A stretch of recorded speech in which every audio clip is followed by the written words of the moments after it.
Hello, everybody. Joe Bagger Donuts here. Welcome back for another episode of Mihoyo. Sorry about the delay on this one. I did not intend it to take this long for me to get around to recording it. Just work sucks, man. Like real bad. Not including today. Well, last night, because last night was a regular work day, which is why I'm able to record this now that I've just got off work. But my Saturday and Sunday shift, during those 48-hour period of those 2 days, I was at work for 30 hours of them working. So, 0% chance of me getting around to recording anything then. I just came home and slept for 5 hours and then got up and went to work again. It sucked. Sucked big pee-pee, big cock. Not very fun.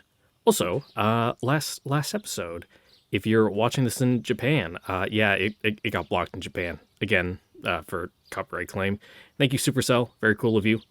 I know it's not them. It's the license holder for their music, but I'm not going to fight oh God, who was it? It must have been fucking Sony Music Group or whatever. Yeah, definitely not worth it because a copyright claim, that's fine. I don't put ads on these, though now that it's been claimed, they can put ads on my videos. And I don't make any money from them, but they can make money from their own ads that they put on. That's how it works. And if I dispute it, that opens the avenue for legal dispute, actually filing suit and whatnot, which doesn't sound very fun. So I'm not going to do that. I will just sit nicely with them collecting money on their ads. Thank you, Sony Music Group, for letting me use your music in my videos. Very, very cool. Anyway, Mihoyo's done. It's over. We finished the story. Except there's still one more chapter left. I think only one more. There shouldn't be anything else after this. We'll check. It said last time, before I stopped recording, that this one's going to be a long one. But I don't know if that meant long in the sense that you just finished reading, so an extra 40 minutes might be long, huh? Or just it's another long chapter. And don't worry that the screen changed from where it left off last time. It just faded on its own to here. I was just going to leave it on the, hey, take a break if it's been a long time screen, but it just magically transitioned. So, here we are in the Central Park at noon. Central Park. I finished making extra prints at the store and threw away the disposable camera so I didn't have to carry it around. It was a beautiful day out. The sky was clear and the autumn air was crisp. The troubles of the summer were gone, and it was a brand new day. I, Kojika Kumari, was about to spend my long weekend at the strangest of events.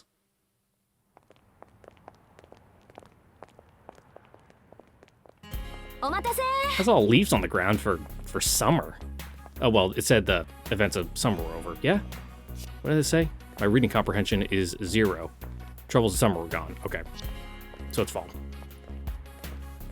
あれ、クマったら大荷物。なんでそんな大きなボストンバッグなんて持ってきたの? An hour had passed already, and it was 1 p.m.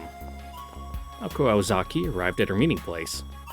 Aozaki was my classmate, friend, and comrade on the student council. We'd only been friends since high school, but it oddly felt longer, like we'd always known each other. As you can see, she was as bright and lively as ever. If she was a drink, she'd be a soft drink, a carbonated soda. She was the kind of person who solved a tough problem by hitting it until it surrendered. 今日のクオンジテーパーティーはこっちでいろいろ用意してあるから手ぶらでいいって招待状に書いてなかった? I mean, maybe like a Moxie, but not many, regular sodas bring that image to mind. But then again, seems to be an anime that the Japanese, carbonated beverage, how awful. What an acquired taste. It's I can get root beer, because I hear that from a lot of Europeans too, is root beer and Dr. Pepper just tastes like cough syrup, which, it kind of has that medicinal taste to it, but I like it. 何それ聞いてない. Ooh, what is that, a little shawl or just a nice plaid, underlining of your, sweater you got flipped out? まったく間違いだらけね。誕生日を祝うから連休始めに来てほしい。各自料理持参としか書かれていなかった Okay, so kind of like a potluck? そうなの？ごめん。アリスったらこういうのまだ慣れていないから。朝一でやっぱり迎えに来てって電話してきたのはそういうわけだったのね。まあそれはそれとして、後ろのなんとも場違いに地味な方ってもしかしてお連れの方？あれ嫌だな。 You inviting your この teacher ス to a ーツ birthday 昨日 party? 下ろしたばっかりなんだけど、おめかしして見えないかい？ I don't like it. It's like not like the colors are just dull, and I don't like that like really small like I don't even know what you would call that design. コピーペーパーと見間違うほどいつも通りです、山城先生。それで今日は何でしょう？教え子を尾行するとか、あと数年したら立派な犯罪になりますから自重してほしいんですけど。Ozaki never pulled her punches, inside or outside of school. She was particularly harsh to Mr. Yamashiro, almost like they were related. お、ストーキングってやつだね。そういうのは青崎くんの方が得意だと思うんだが。Oh yeah, it is pretty hard to like get people on stalking charges in Japan, isn't it? ほら、怖い顔しないでこれを見て。今朝僕のところにも招待状が送られていてね。見れば生徒会の役員が参加とある。 Go 生徒 home. 会顧問として君たちの監督をしないといけないだろ Go う。 hang out with other adults. It's weird. You're only like with your students. The invitation Mr. Yamashiro pulled out was the same one that I had got. Ozaki looked surprised, to say the least. That was no act. その字は宗十郎か。あいつが変に律儀なこと気をつけておくべきだった。素晴らしい気遣いじゃないか。僕はね、青崎くん、しずきくんはいつか多分おそらく機会さえあればやる生徒だと思っていたんだ。It was very considerate of him. However, maybe inappropriate for you to go to a birthday party of your students. Not a very proper student-teacher relationship there. それがこんな楽しそうなイベントに青崎が何するか不安なので監督しに来てくださいなんて書かれた招待状を送ってくるなんて成長の度合い著しい。Mm-hmm. 驚 Ozaki let out a defeated sigh. She couldn't turn away Mr. Yamashiro, since he had been formally invited. However cold-hearted she may appear, she did have a sense of etiquette. 仕方ない。こぶつきだけど案内するわ。 Nice hoodie. I like the teal. 二人とも久遠寺邸は初めて？ At least I think it's a hoodie. I can't really tell. Turn around. 初めてです。地元の住人なら白犬塚にはあまり近寄りませんからね。私はそうでもないけど、そもそもこの山、この辺りの子供にしたらちょっとした聖地なんだし。 Why? Maybe sacred ground was an exaggeration, but I couldn't think of a better way to describe it. For years, there had been urban legends circulating about the hills there, like the demon dog of the slope, or the one where, if you went into the woods on a foggy day, you'd come out either as someone different or with strange powers. Those stories were probably the reason kids came here, to test their courage. In elementary school, if you went into the woods and touched the mailbox of the haunted house, you were officially awesome right up until graduation. I guess that's why sacred ground seemed to fit the area. And I have like a frog in my throat. Give me a sec. 青崎くんは2年半この道を通学路に使っていたんだね。そりゃ足も鍛えられるってもんだ。 I think I'm just gonna have that for the rest of the video. Like my throat was just like not sick all day, just I don't know, kind of dry and kind of like I'd be talking and my voice would kind of go like not like raspy, but kind of just like I can't describe it. I can just only say Like it would just kind of peter out. Mr. Yamashiro gazed down at the city excitedly. Maybe it was the first time he'd seen it from this angle. I'd like to feel that excited too, but I couldn't relax given the situation.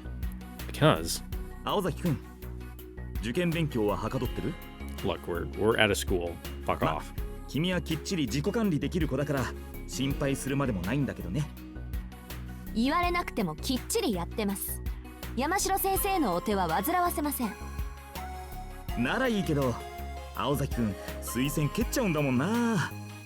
そんなに地元の大学は嫌かい？いや、というわけではありません。選択肢を狭めたくなかっただけです。 What are 私は your 結構ですから、助言ならくまりさんにしてあげてください。 your post-graduation plans? いや、くまりくんは鉄板でしょう。もう水空の推薦取っているんですから。ご両親もくまりくん自身も水空への進学を決めているわけですし。Starting 2 weeks. What a fucking horrifying thought. あ、 I feel like goddamn Billy Madison going to school in my starting like college in my mid-20s. I suddenly tried to tell Ozaki to ignore the topic. Let me take a moment here to talk about my history and what has happened today. And what is happening? What has happened? What did it say? What was happening today? My name is Kojika Kumari. Kumari. I'm a third-year senior in high school.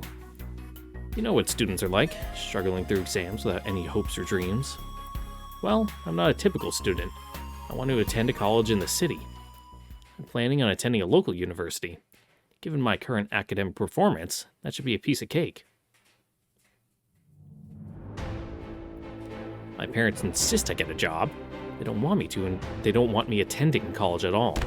お前はうちの家業を手伝 That's う a んだか fucking ら sprite. 大学に行く必要はない。 That's my old-fashioned father for you, as big and as hard-headed as a bear. Luckily, my older brothers managed to convince him to let me go despite his archaic ways. マッドダディ、小鹿にはまだ学生生活が必要だ。特に体操競技。 Gymnastics? あん馬をやらずして何が青春か。だからお前は長男なのだ。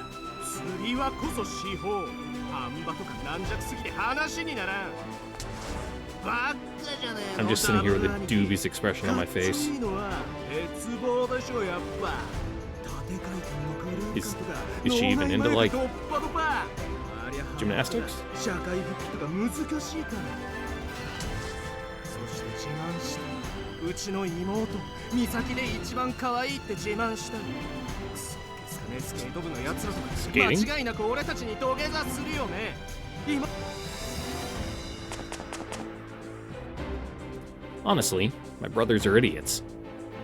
Those gymnastic events were male only, for goodness sake. なんという無屈激兄弟やい。 That was a lot of words to say a bunch of creeps, huh?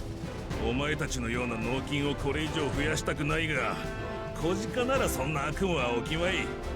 しゃあねえ、水空大なら俺も許す。地元の大学だし、うちの常連さんも増えるだろうしな。What's the family biz?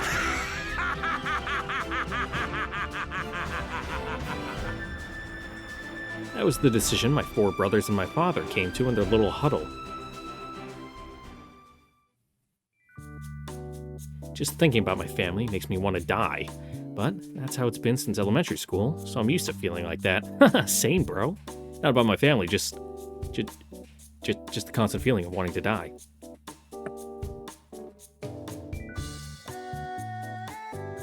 I did as my father asked and set my sights on Mizora Sports Science U. That put him at ease, but I had other things in mind.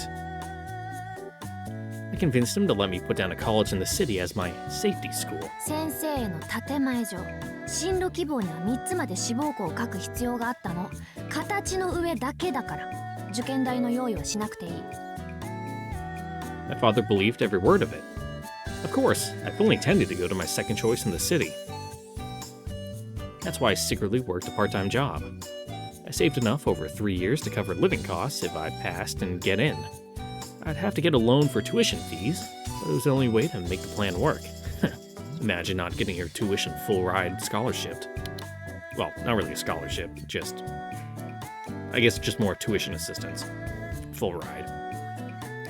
My father was stubborn and brash, but he appreciated hard work and diligence. If he saw that I passed my exams while saving up enough money to pay for myself, he'd probably let me go. Not that I wouldn't even if he disapproved. Everything was going according to plan so far. The only thing that could stop me was sudden illness preventing me from taking the entrance exam. Oh, right. There was one other thing. そういえば青崎くんは彼氏とかいないのかい？ None of your business. Ozaki didn't reply. It's a beautiful day, and Mr. Yamashiro had been invited to a party, so he couldn't be thinking straight. He'd unknowingly spoken a word forbidden in Misaki High. Strangely, then again, maybe it's not so strange. Ozaki was single. She was undoubtedly attractive if she wasn't speaking to you. But she was permanently in a bad mood and didn't bother with small talk. 山城先生、徹夜明けですか？いやだってほら気になるでしょ？もうすぐ生徒会の役割から解放されるわけですしね。青崎くんほどの子が青春を謳歌しないのは教師として僕も心苦しい。お心遣いありがとうございます、山城先生。でしたら今から付き合いましょうか？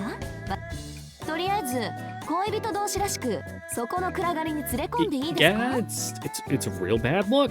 ええ、これからすることとかあまり人目につくとまずいので。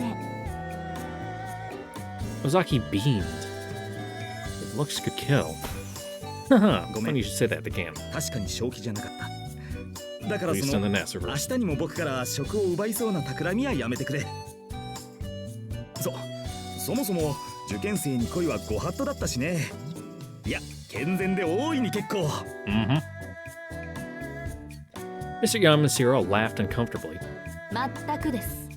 くれぐれも口には気をつけてくださいね、山城先生。これから行くところでそんな浮ついた頭のやつとかいませんからね、クマ。 I feel like we can just lose him in the mirror and be done with it. そうね。 Break it when he's in there. パーティーといってもあくまで誕生会って話だし。 I'm starting to feel a little inadequate. I wasn't as attractive or cool as Ozaki. I mean, I wasn't even sure my college plan was really going to work. I felt more anxious every day. Pathetic, I know. If I didn't already have enough to worry about, there was the equally big problem of a boy at school. けどよくクオンジさんが承諾したわね。青崎の話じゃ彼女の父親でさえめったに入れないんでしょ？うん、それには私も驚いてる。人間変われば変わるもんだってね。しずきくんのお友達なら上がってもらって構わないけど。なんてセリフ。 So, アリスから出ると思わなかった whose わ。 birthday is it anyway?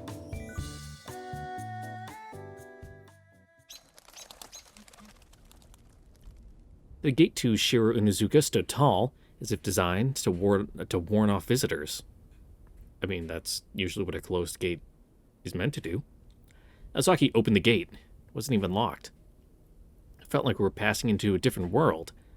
Is it just me? Or do the trees and mountains look different inside? Oh god! Choices. I don't think it matters. Maybe it's always unlocked.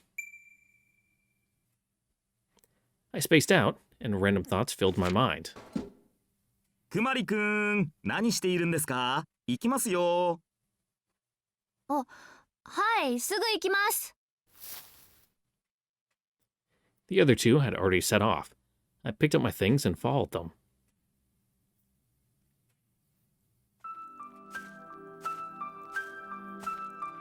Ozaki was verbally sparring with Mr. Yamashiro as they walked down the tree-lined path. I hurried after them. Looking up at the sky, I saw ominous clouds starting to roll あ in. れ？今日の天気予報どうだったっけ？ The heavens looked like they could open up at any moment. Would I have to trek back home in the rain?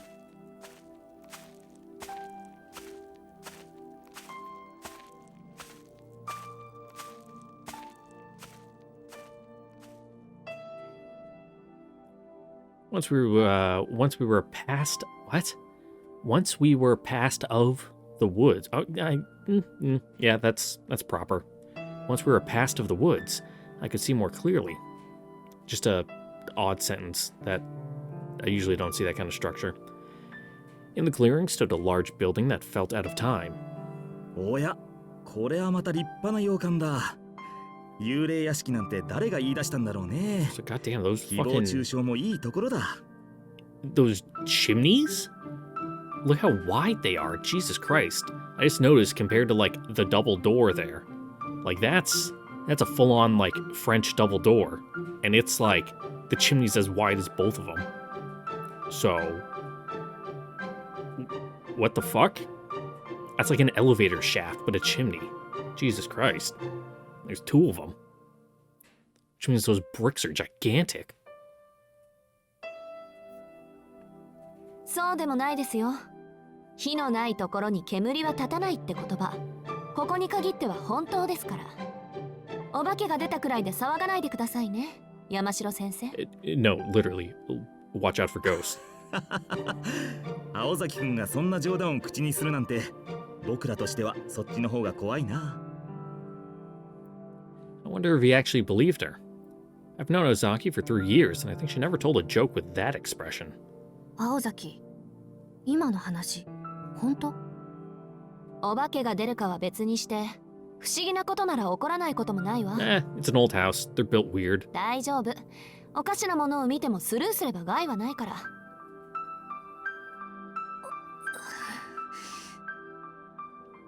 I agreed with Mr. Yamashiro. Ignore anything weird, even ghosts, was kind of a scary thing to say.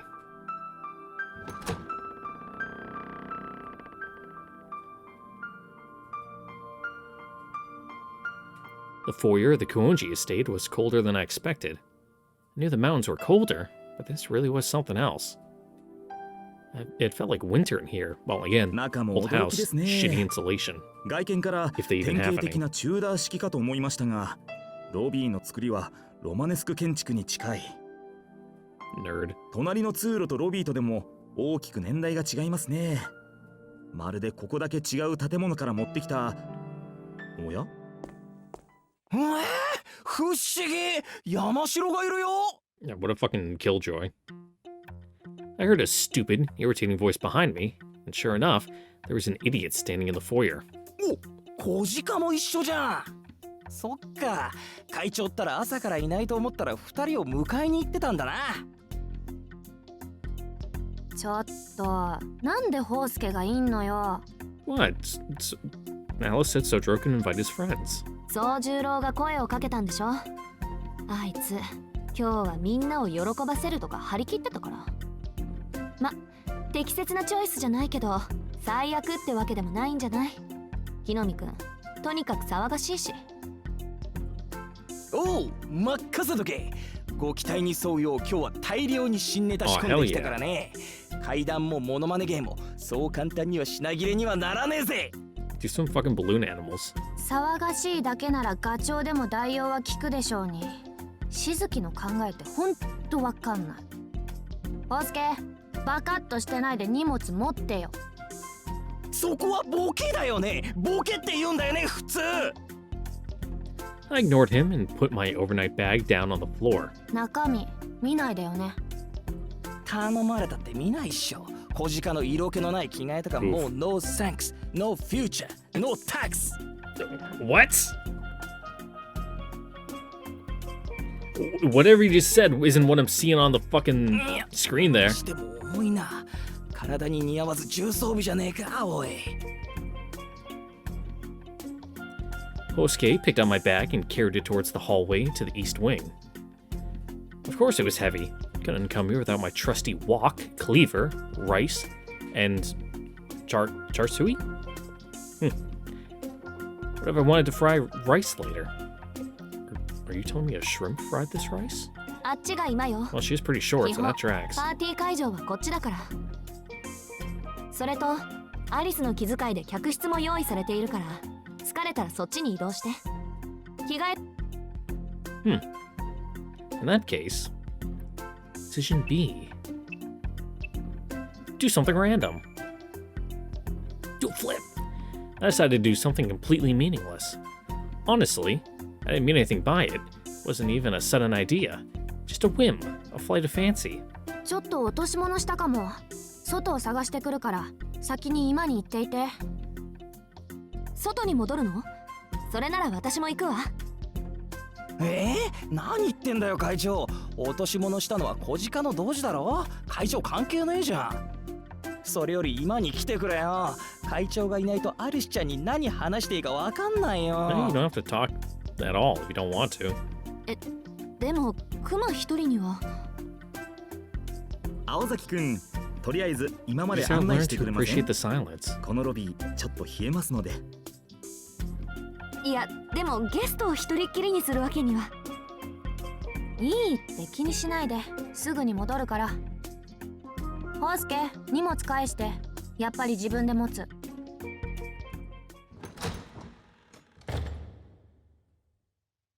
I left the others behind and headed outside. Aimlessly, I wandered the woods near the mansion, gawking like a tourist. No one was around, and the sky was getting increasingly cloudy. That was strange. I felt like someone was watching me.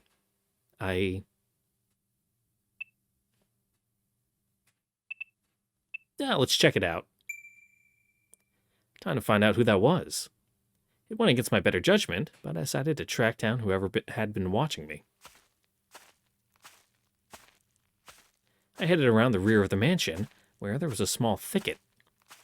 It looked only slightly better kept than the woods surrounding the estate. There, I saw a woman. She looked terribly out of place. おや、君も今日のゲスト？ Did Sojiro send you a letter too? Instinctively, I backed away. That was how overwhelming her presence was. The leaves crinkled and crunched as my heels trampled them. During my hasty retreat, weird line break, the woman watched me with amusement, as if observing a small animal. いやー、ゲストには何の期待もしていなかったんだが、いるじゃないか。私、いいね。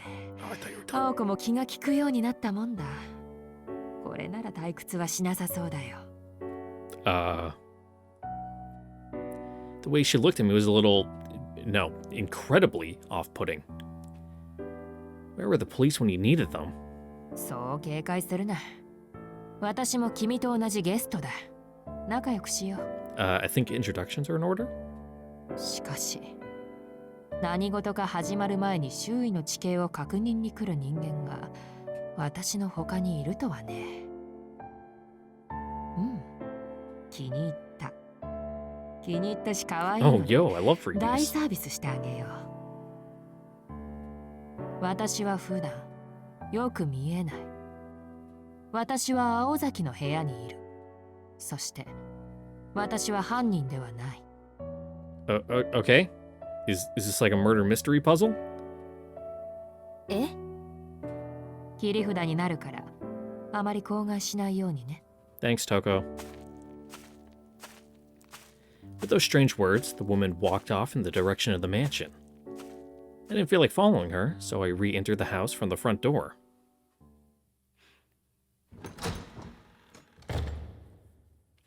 Once in the foyer, I could hear laughter coming from the East Wing drawing room to my right. I'd kept Ozaki waiting long enough. Picking up my luggage, I made my way over. Ozaki was waiting in the East Wing. ごめん、待たせた？別に。私も今のところやることないし。とりあえず中に入って。顔見知りばっかりだけど、一応挨拶はしておかないとね。That's Aoko for you. Always likes to do things properly. With her characteristic sincerity on full display, she turned the doorknob.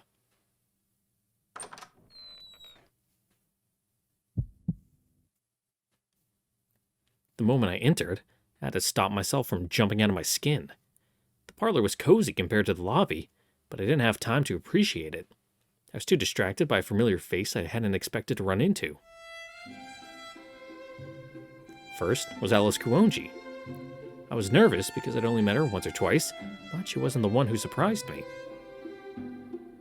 Oh, hi Bayo. Next was Bayo. He He was a child who often hung around the shopping district, almost like a guardian spirit, or perhaps a greedy little goblin. I'd spoken to him before, so he wasn't a shocker either. What? What's your shirt say? Bring you luck? Okay, cool. I thought it said fuck, and I'm like, what? Last was the student council vice president. Come to think of it, he was acquainted with Aozaki and Suzuki, so it made sense that he'd be at this birthday party. It did make sense, right? ちょっとなんで築地がいるの？ What? あら、飛び丸も来るって言ってなかったっけ？というか、いちいち言わないとダメだったかしら？ダメってことは別にないけど。Is it an opposite issue? ならいいじゃない。生徒会じゃ毎日顔を合わせているんだし、気にならないでしょ？学校の中と外は別よ。だいたい私これ普段着なんだし。Aozaki gave me a look that said, and?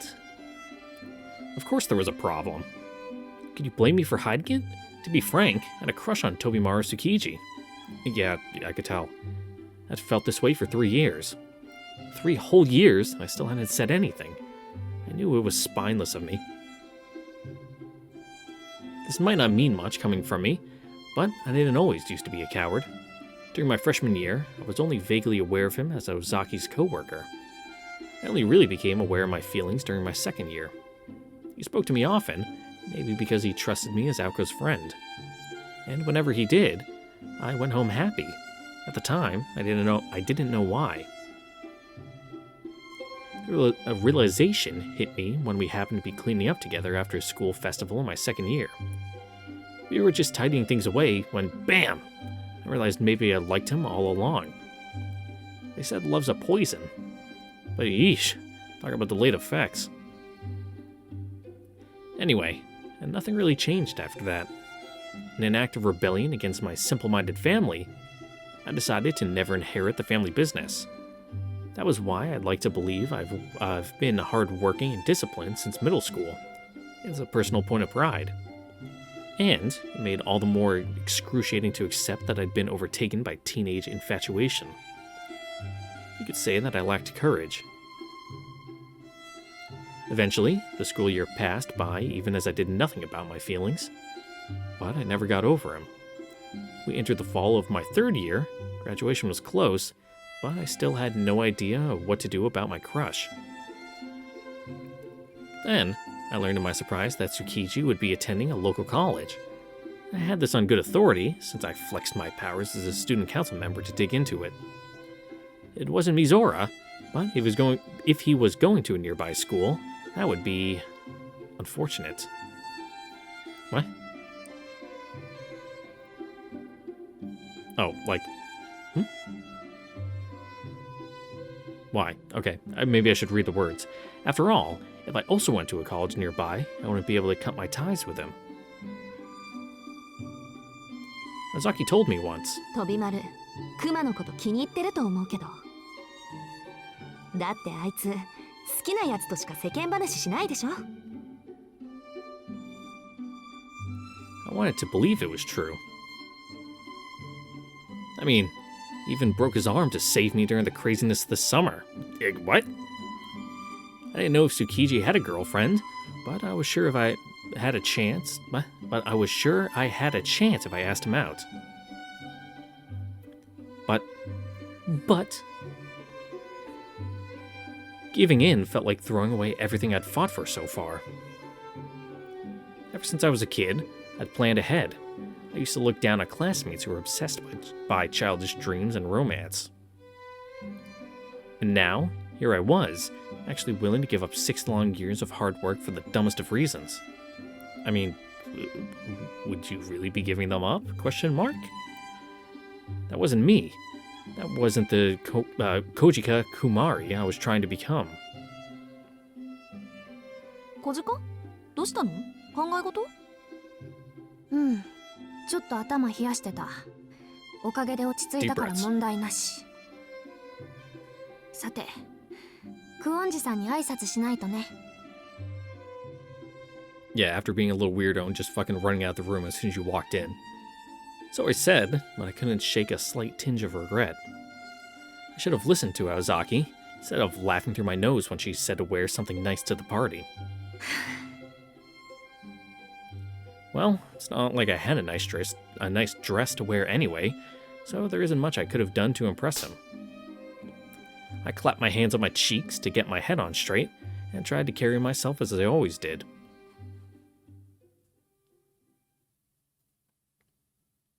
Like, the cheeks on your face, or did you just give yourself a firm pat on your own ass in order to, you know, psych yourself up? After greeting the mistress of the house, I went into the adjacent sunroom. I recognized the other guests there, so there was no need for introductions. The sunroom and drawing room were connected, and you could see each room from the other.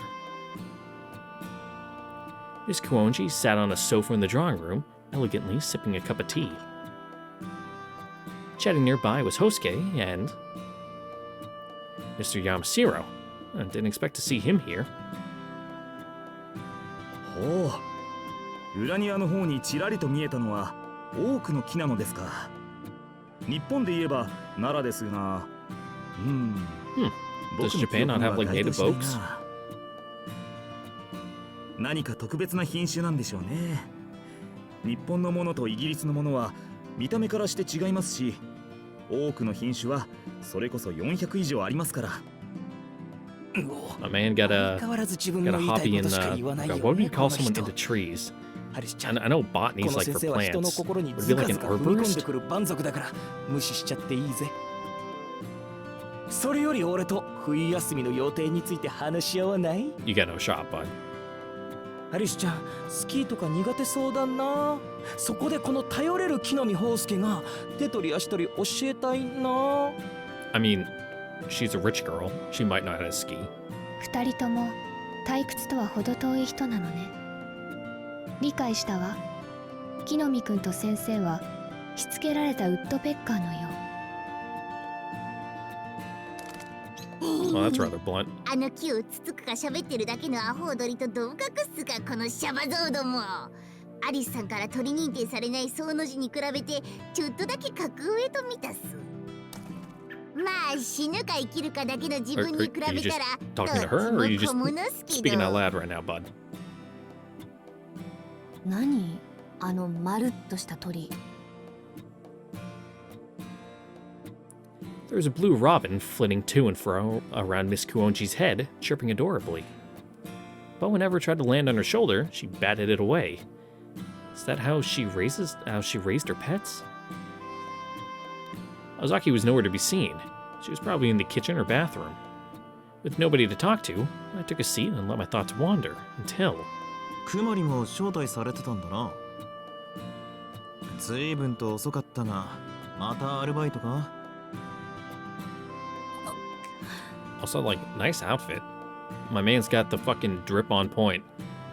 Though personally, I'm not into like the big, long, baggy, acid-washed kind of style. Just give me like a normal hoodie. That's fine. And a pair of blue jeans. I'm like a super fucking basic white guy. Tsukiji kicked off a conversation in his usual, casual way. His slender arms were picturesque, even while holding a glass of juice. アルバイトは休み。今回の3連休全部休み入れたからお金も予定額たまったし。そうか、そりゃよかった。岬脱出ロケットはもう秒読み段階ってことだな。となると早朝のコンビニで顔を合わせるのもいよいよおしまいか。そういえば俺がタバコを吸おうとしたら水ぶっかけてきたのお前さんだったっけか？ Yeah, don't start smoking as a kid. It'll ruin your life. Wait a couple years and smoking as an adult where it's socially acceptable. And that took me back. Back in my freshman year, there was a student cocky enough to smoke in my store's parking lot. He was from a different school, but that didn't matter. I ran up to him, warned him, then hosed him down with water. Can you believe I did that to a stranger? I got flustered and tried to apologize, but the boy was already reaching for another cigarette before I even finished. Turned out to be Tobimaru Tsukiji. いやあの後まさか生徒会室で再会するとは思わなかった。俺はあれかね。気に入った女どもにはまず水か喧嘩をふっかけられる運命なのかね。Well, very forward with view right there. たまたまでしょ。それより築地、いつから来てたの？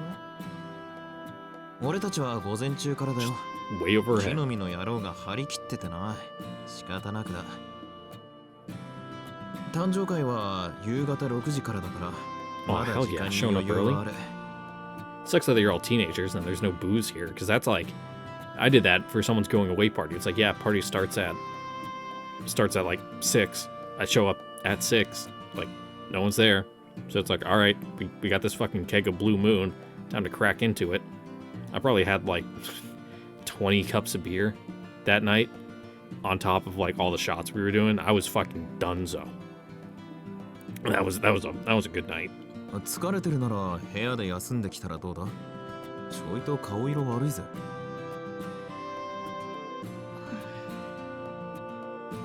If I had to describe the most unfair aspect of Tsukiji, it was his ability to be sensitive even while coming off as rude. For my part, I was way too shy. It took a serious effort to talk to a lot of people in a new place, even if I already knew them. そうね。ちょっと客室で一息入れてくる。おう、そうしろそうしろ。くまりの部屋は確か。 I don't know, I haven't been there. ねえトビー、宗十郎さんどこ行ったか知らない？宗十郎なら買い出しじゃないのか？飲み物が足りないとか言ってたしな。 What a good host. 本当？行くなら僕に声かけてくれればよかったのに。まあ、そこが動物っぽくていいんだけど。Yep, little kindred spirits. As I mentioned earlier, the blonde boy's name was Bayo. I didn't know his full name, nor had he ever formally introduced himself. Tsukiji, Ozaki, and Suzuki. Who? Suzuki. There we go. I'm putting the emphasis on the wrong syllable on my man's name. All called him Bayo, so I just followed their lead. He seemed to be fond of Suzuki. Whenever he had a chance, you'd hear him go, 宗十郎さん、今度のお休み、遊園地に行きたいです。宗十郎さん、お腹減っちゃってません？ぜひご一緒しましょう。宗十郎さん、特に理由はありませんけど、頭撫でてほしいです。 and so on. He clung to him like a cat to a curtain. Was Suzuki even the kind of person that was popular with kids? All the Sojiro every day was starting to grate on me. Anyway, I went to find my guest room. I could see him being decently popular with kids. He doesn't seem the kind of person to talk down to kids, which I don't either, which is why my nieces and nephews like me, is, just treat them like people. And it's good. It's good for young Bayo to have positive male role models in his life instead of toxic fucking people like Toko. くまり、部屋は分かってんのか？はじめに青崎に聞いた。30分ぐらいで戻るから。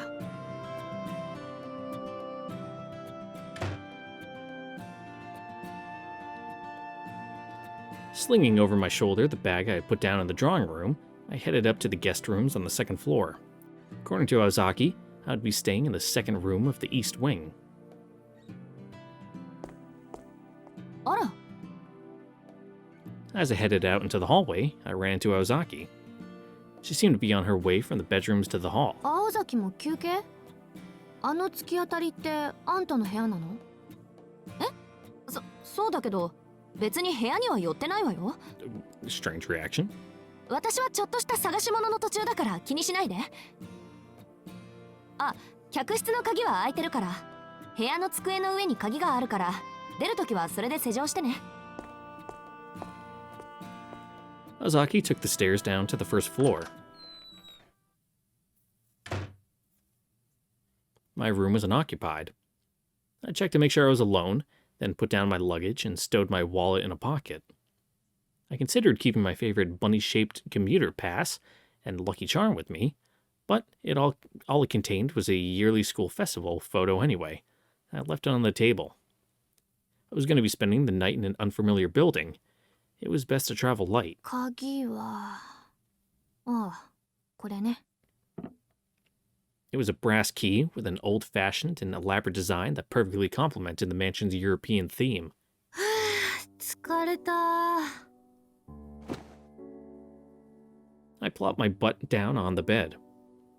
I was always self-conscious around Tsukiji, but Miss Kuonji made me nervous in a different way. For some reason, I always felt a pang of guilt whenever she looked at me. It was like being gently interrogated, being confronted with all of my life's failures. I doubt she meant to make me feel that way. It's just how I reacted to her. Nobody was perfect after all. Oh man, I'm 青崎 fucking も loving all 雫 over the も place よ today. くあの子と暮らせるもんだわ。 Yeah, people are adaptable. I can only respect them for that. Ozaki simply had an iron will. I bet she lived life without any regrets. Suzuki was completely different. It was clear he was just oblivious to how scary Miss Kuonji's gaze could be. それはともかく。 I fell backwards onto the bed. Outside my window, the sky was overcast. The weather forecast had said the 3-day weekend was supposed to be sunny. Not so in the mountains, I suppose. You're not really in the mountains, you're just on a hill next to town.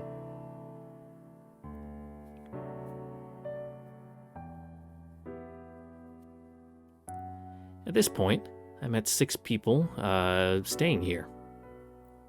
Ozaki, Miss Kuonji, Shizuki, Tsukiji, that idiot Hosuke, Mr. Yamashiro, and Bayo.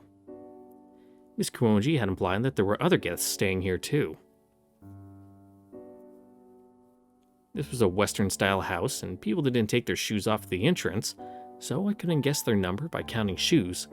Which, I mean, that's not all Western-style houses. You better fucking take off my shoes if you come to my house.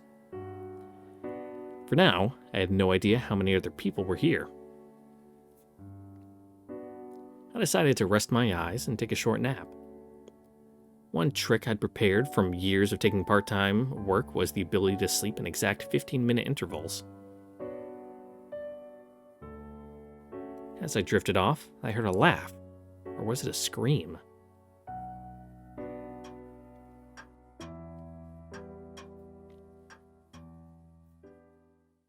Yoshi. 15-minute nap done. I checked myself in the mirror. I took a hairbrush out of my bag, quickly brushed my hair, and left the room. As I locked the door behind me, I heard an unfamiliar voice coming from downstairs. A new guest? I didn't hear a peep until I left the guest room. It must have been great soundproofing.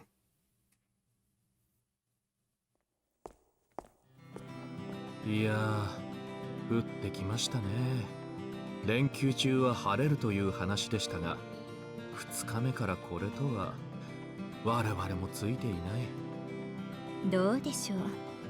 ここに集まった人間に問題があるとも取れますが、まあ営利神父に問題がないかといえば、それはそれで首を縦に触れないのですけど。そういうことは思うだけで口にしちゃダメよ、ゆいちゃん。 Cast of characters at this party is getting more interesting. あ、お洗濯ちゃんと片付けてきた？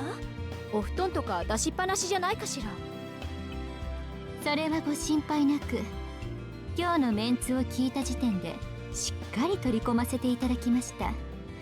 不吉な予感しかしませんでしたので。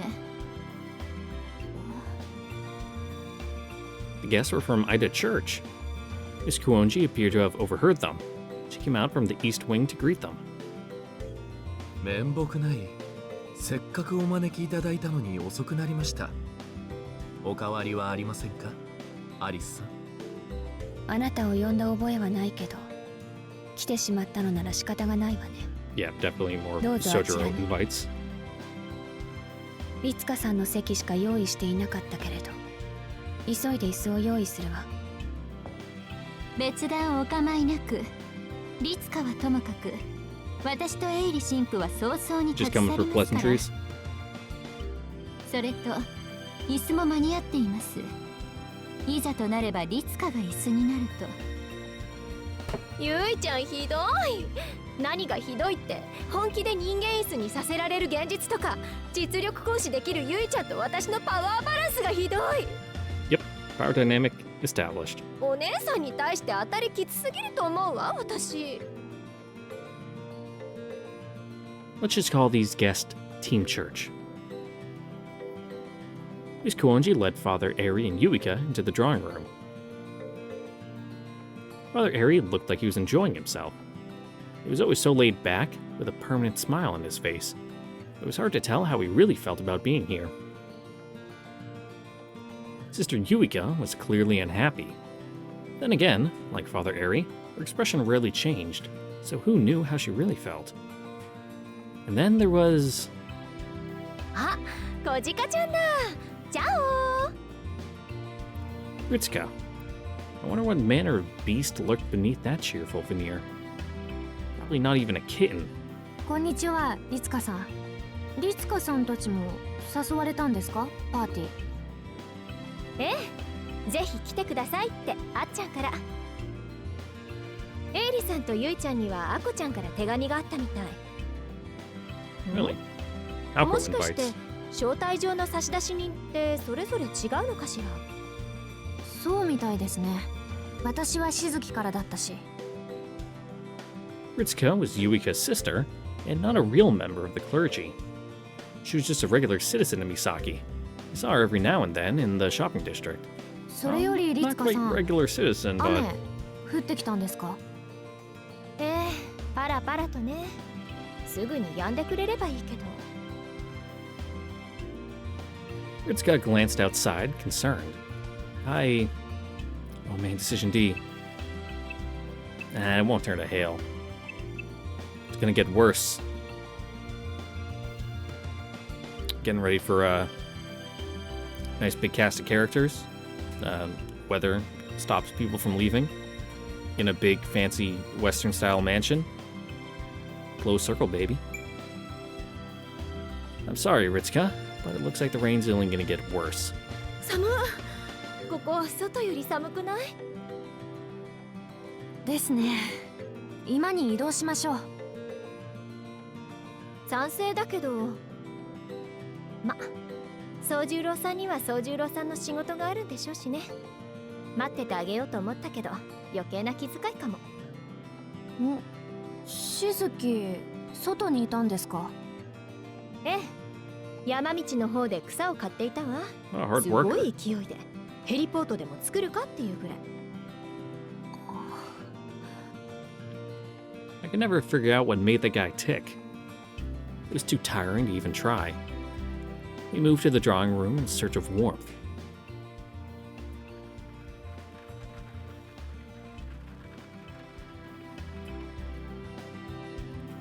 The rain showed no signs of stopping.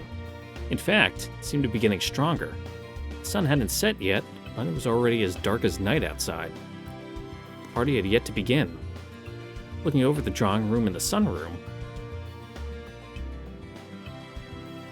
I saw everyone engaged in conversation. The card game Hostgate bought had caused a stir in the drawing room. It was getting competitive, mainly. Apparently, they were playing a fantasy-themed construction game from Germany called Puppet Pass. It was basically the kind of game where players try to sabotage their opponent, so everyone was putting on forced smiles while they schemed against each other. In contrast, the older people in the sunroom were drinking wine and watching the students intently. 驚きましたね。誕生会が始まるまで館内は自由に歩いていい決まりだとは。アリスさん、どんな心境の変化ですか？別に入られたら困るところはそもそも壁に変えたから。 Okay. 今日だけの変更だけど、それなら遭難者も出ないでしょう。壁に変えたって何 Don't worry about it. Metaphorical. それに遭難者とかアリスちゃんたら大げさなんだから。そりゃでけえ屋敷だけど迷子になんかなりませんよ。私たちの客室も用意してくれたのね。夜になったら帰る予定だけど、心遣いは助かっちゃうな。ゆいちゃん、せっかくだし服着替えてこない？お Yeah, 姉 go さ get ん in にチャ something イナドレス comfy. とか貸してあげるから。さすがにパーティー会場にシスターはどうかと思うし。結構です。魔女の家で冷装を脱ぐなど自殺行為。 You sure you should 私はあ fucking なたの magic よう babble? に遊びに来てい In るわけ front で of はありません cities? ので。いや、遊びに来てるんですけどね。私ですら手ぶらで来てるのに、シスターユイカと来たら、どうしてこう、いつでも臨戦状態、よらば切る出刃包丁みたいな性格になってる Pot ん meat だか。 kettle. あなたたち二人が不真面目な分、私が引き締めなくてはいけないだけです。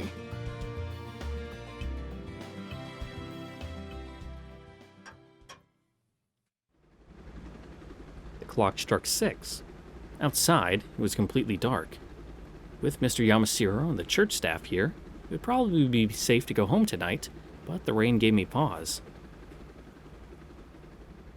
そろそろ支度をするべきではないかしら。トッキーはどこに？ Miss Kuonji declared at the end of the card game with an unexpected question. トッキー？トッキーって誰？誰って時津のじいさんだろう。あれ、もしかして小鹿じいさんに挨拶してねえの？知らない。 Oh, ま you だ invited この him? 家に人がいるの？今 Where's your 更だけど、 body? 全部で何人の予定なの？このパーティー。私、青子、しずきくん、築地くん、木の実くん、くまりさん、トッキー、その他で合計13人。さっきから一堂には揃わないみたいだけど。13人か。 Ain't that unlucky. 1, 2, 3? I counted the people in the room. Yeah, we haven't seen Suzuki. Go find Sonoji. Just then.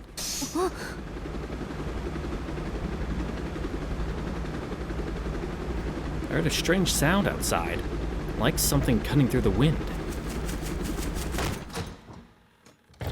It grew into a large roar that seemed to pound the very walls of the building. While we were all distracted by that, こんなメルヘン女、私をのけ者とかざけてんの？ hi? こんなボンクラどもはホイホイ呼んで、大本命かつ大人気、この超英国美少女であるリデル様を、なんであんたの誕生会に呼ばないのよ！ I'm just blinking, just looking at the screen. No expression on my face. The girl who arrived was several times louder than the storm. Maybe she was the storm. リデル、お前、今日はよそでイベントだったじゃねえか。どう Acquainted. やってここに来やがった？決まってるじゃない。覚 Yeah, えて we お could きなさ tell. い、飛び丸。あんたたちみたいな早くと違って、私に不可能なんてないの。 Says the one who just showed ちょっ up. と一声かければ地球の裏側からだってミサイル飛ばせるんだから。いや、ミサイル飛ばされてもな。Without so much as a glance in our direction, the girl walked right up to Miss Kuonji. She was dressed in pink from head to toe. It's more accurate to call it a strut than a walk. Her boots made an aggressive clacking sound as they struck the ground. In this room that's carpeted? ほら、忙しくて引く手 Yeah, I あ was な about to た。 say you fucking 史上 look and 初 sound like の a 奥 mage. 越えウィッチ。自他ともに認める協会ナンバーワンのアイドルがわざわざ専用機飛ばしてまで来てやったわよ。悔しい悔しいでしょ。夢にも思わなかったぐらいサプライズでしょ。いいわ、遠慮なく喜びなさ Can い。 you be the murder victim? Please? Wow. Never thought I'd see the day Miss Kuonji's stoicism replaced with pure irritation. The girl in pink nodded smugly down at Miss Kuonji, before finally noticing the rest of us. バッ何このトンチキなメンツ。せっかくの誕生会だってのに人生どうなってるの？親の敵まで呼んじゃって。あんたそこまで読んじゃった？ほら、そこの神父。 Oh, yeah. とりあえず私たちに土下座した後全裸になってチキン食べながら切腹してくれない？ I mean, you know, take out the last part, and that sounds like a good time. 言われたくありませんね。アリスさんに謝罪というのなら、まずあなたがするべきではないですか？私はいいのよ。ちゃんと後でお金払ったし。アリスだってキャッシュで受け取ったんだし、あれはもう私のもの。外野がいちいち口挟んでんじゃないわよ。なんとアリスさんが貴重なプロイを売却すると。 Hey man, gotta pay the bills. はあ、お金で解決できる問題じゃないと何度も言ったのだけど、この子資本主義の犬だから。どう言っまた照れ隠ししちゃってこの。あんたも取引上手よね。お金では譲れないとか言って、 Oh yeah, I'm 巧みに sure. レートを上げていくんだから。 Also, you people fucking suck at doing the whole concealing the mystics thing. 見覚えあんだけど、アリスちゃんの By 知り合い？ just talking about it openly. 気のせいだ、忘れとけ。うんありゃ関わったら破滅する系の女だ。百害あって一理もね。そうですよね。俺もあそこまでキラキラしている人はちょっと。 Despite whatever Tsukiji was saying, I knew the truth. Her name was Riddle. Riddle? I know it's supposed to be Riddle, but it has two L's, so it's like Riddle. She was staying at Tsukiji's house for a time. Oh! Apparently, their fathers were business acquaintances. Well, I say she stayed with him, but the Tsukiji estate was so large, they were basically in a different house. At least, I hope that was the case. 一応 Also, 聞いてあげるけど、 Tobimaru, like, tries to avoid being at his house at all times, so... リデル、あなた何をしに来たの？何ってあんたの誕生会でしょ？飛び丸の家に電話したら、坊ちゃんならクオンジさんの家の誕生会に出かけたとか言っちゃってさ。 Well, that answers that question. もうカーッと頭ハイになっちゃって、ライブキャンセルして飛んできたってわけ。あなた、私の誕生日、覚えている？当たり前じゃない。自分のは忘れてもあんたのだけは忘れな。あれまだ秋よね、この国。Yes? よかった。脳はまだ正常ね、リデル。 You're still in the same hemisphere, if you're talking about, like, England. ほら、私、あなたの頭を叩きすぎたで If し we're ょ。 doing Mages Association bullshit. それで気の毒な結果を招いてしまったのかと、少しだけ心配してしまったわ。ちょっと飛び丸、何嘘言ってんのよ。今日はアリスの誕生日じゃないっての。いや、でも招待状には確かにクオンジ邸で誕生会をするからぜひ参加するようにとだな。そうそう、俺も会長から2000円と引き換えに招待状もらったよ。 You got fucking ところで fleeced for it? 料金取られたの俺だけじゃないよね。知らない方が幸せな話ってどこにでもあるんですね。ああ、私もクオン Yes, ジ but 邸 that's で just 誕 the 生会 venue. をすると覚えてきましたが。でもあっちゃんの誕生日じゃないのよね。なぜそんな勘違いを生んだのかしら。確かに誕生会だけど、私じゃなくてトッキーの誕生会よ。Oh, okay. 彼、私に祝ってほしいと言うから、この屋敷を会場にしただけなのだけど。I reread the invitation. You are cordially invited to a birthday party at the Kuonji estate. Now I see. It didn't say anything about whose party it was. やっほー、盛り上がっちゃって何の騒ぎ？ People don't have any reading comprehension, just like me. リデルリドル？あんたなんでここにいんのよ。ラヤは？ねえ、今 NK ホールでライブやってんじゃないの？私ビデオ録画してるんですけど。サボタージュ。ランチのカレーが辛かったから。So you got a runny そんなバカな butthole. 理由でコンサ Gotcha. ートをドタキャンする Can't や go on つがい stage る like か that. ら。音楽の神に謝れ。ファンを何だと思ってんのよ、あんたは。やっぱりこいつマジうざい。だいたい私音楽とかどうでもいいし、ファンなんて私に貢ぐだけの働きありだし、ライブが跳ねた後はいつも虚しくなってディスカするし、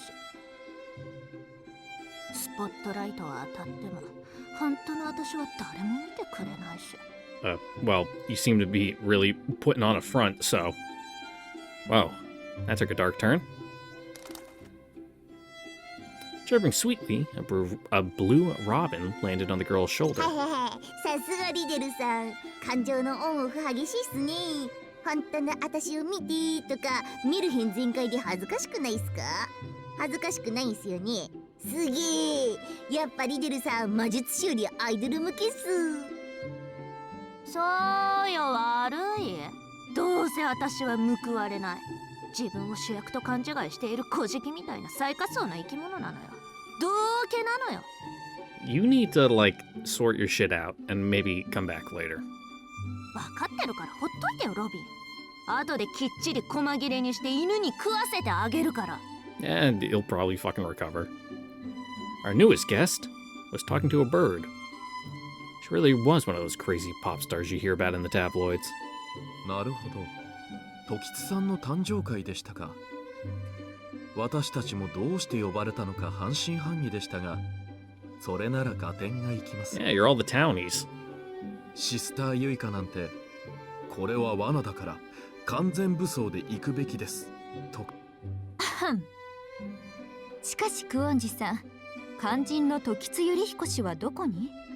私たちも挨拶をしていないのですが。Yeah. そういえば、青子、トッキーは？いないの？夕食の手配全部あの人が担当なのに。とびきりのシェフ団を手配するから君たちはゆっくりしていなさいって自慢してたじゃない。そりゃおかしいな。 Hell yeah. そういう段取りならシェフ団とやらは4時には到着していないと間に合わねえぞ。誰か時津のじいさんを見なかったか？お昼まではここにいたけど、それ以降は見てないよ。私は一度も見てないわ。何度か席を外したけど、その時も見かけなかったし。 What a pickle. 昼過ぎから今まで5時間近く誰もトッキーを見ていないの。 The room was silent. Everyone seemed to be waiting for someone else to say something. Even Hosuke and the pink girl didn't have any banter to offer. あ、なんすかこの空気。カラオケ始まるっすか？自分テディボーイブルースとか得意っすよ。フリッキーにも歌つけてくれないっすかね？ The only one making any noise was the robin on the table. It was bobbing its head in a strange way. ああ、みんな揃ってた。 No. 夕飯の支度は終わった？ The voice cut through the tension. A young man, looking calm and composed, had arrived. He must have picked up on the mood in the room. Right? No. Suzuki's got that, like, homeschooled kid who, like, joined school in his junior year, who, like, has no, like, social acumen whatsoever, and just does not understand social cues. With a staple, unreadable grin, Suzuki looked around the room at everyone gathered. ところで、屋根裏で時津さんが死んでいるんだけど、どうしようか。Yep. なんだって？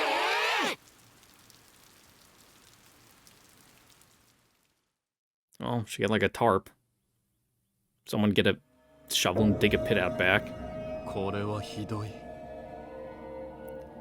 We were on the third floor. A hellish scene greeted us in the attic directly above the hall. In the center of the room was Yurihiko Tokitsu, or so we believed. The faceless body had been burned, and most of its limbs mangled. Only the torso remained in a vaguely recognizable shape. A burning stench filled the air inside the soot-covered walls. 顔はもうわからないが、こりゃ時津のじいさんのスーツだ。間違いない。 Huh. Luckily for you guys, I've been playing Umineko, so my brain's fucking already wired for murder mystery shit. 俺見ないからね。絶対見ないから。 Doesn't mean I'm gonna be good at it. トッキーったら素敵な人ね。焼肉が食べたい。ねえ、部屋に鍵は You か know, け they てあ do った say の？ burn words smell like barbecue. 総十郎のいえ、屋根裏部屋に鍵はついていないわ。常時誰でも入れる状態よ。シット。これ死因は爆発による損傷とやけどね。爆発元は見当たらないけど、ゆり彦爆弾で遊ぶ性癖があったとか？あ、まあ芸術家らしいけ Man ど。 was just covered in nitroglycerin and just like fucking stepped too hard and just burst. みんな冷静になりましょう。これは犯罪よ。犯罪の匂いがするわ。どちらかというと小麦粉ではないだろうか。 Give it a taste. Osuke remained on the second floor, trembling. The rest of us took turns surveying the scene. みんな、現場には手を触れないようにね。見るときは2人1組で、どちらかが偽装工作をしないか監視しながら調査して。あっちゃん、警察に連絡を入れてもいい？ありがとう。それじゃあロビーの電話借りるわね。The phone lines have been severed. Following the orders of a now quite animated Ritsuka, we moved about in pairs. Since Hosuke ran off, I ended up paired with Tsukiji. しかし、とんでもねえ死因だな。爆発って、犯人は何考えてやがる。 I was surprised Tsukiji already saw this as a murder. これ事故じゃないの？時津のじいさんが久遠寺邸で爆発物を取り扱う可能性はゼロだからな。 Yeah, that's poor taste. ほら、この胴体ちょっと見てみろ。腰のあたりに妙な焼け跡がある。これ、ロープじゃねえかな。時津のじいさんはこの部屋でロープで縛られて軟禁されていたと見るのが妥当だろう。 Tied up and killed with a bomb without anyone noticing? でもなんだって。ああ、なんだってそんな回りくどいことをしたかって話だ。爆発物を使う利点はそうだな。起爆までのタイムラグを利用した時間操作と遠隔操作が挙げられる。どっち Wow. Dead body or not, Tsukiji didn't skip a beat. He stayed calm and composed as he analyzed the situation. Times like this, he seemed so perfect. Actually, whenever I saw him get serious about anything, he was so damned cool. だがまあ、狂気は分かった。パンだ。Yo, actually, like, fucking straight up Aunt Jemima? はい。 A voice called out to us from below. みんな、ちょっと来て。大変よ。電話つながってないわ。 Tsukiji and I looked at each other. くもり、行くぞ。I nodded, and we exited the attic together. Father Eri closed and locked the door behind us after we returned to the second floor.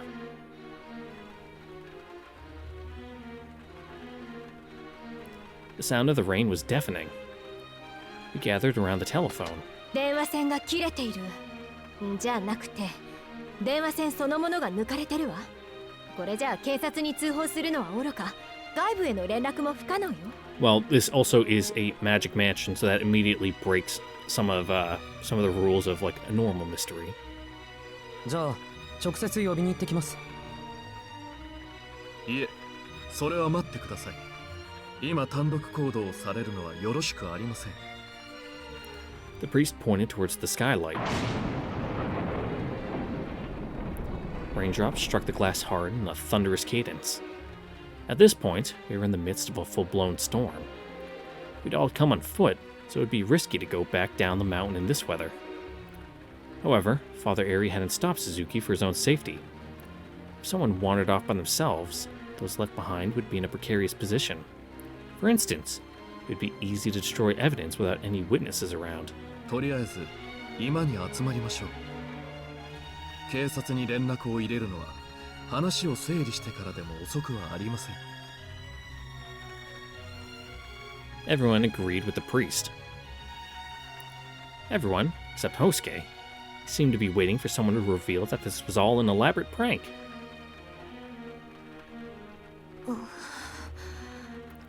Damn, you got like a lot of water seeping under your door. Jesus Christ. Don't you got like... It's up on steps, ain't it? Feeling a slight chill, I glanced at the front door. Just faintly, I had the sense that something was off. Outside, the rain became a torrent. With my mind in a haze, I... Ooh, something crazy is about to happen. I feel like something crazy is about to go down.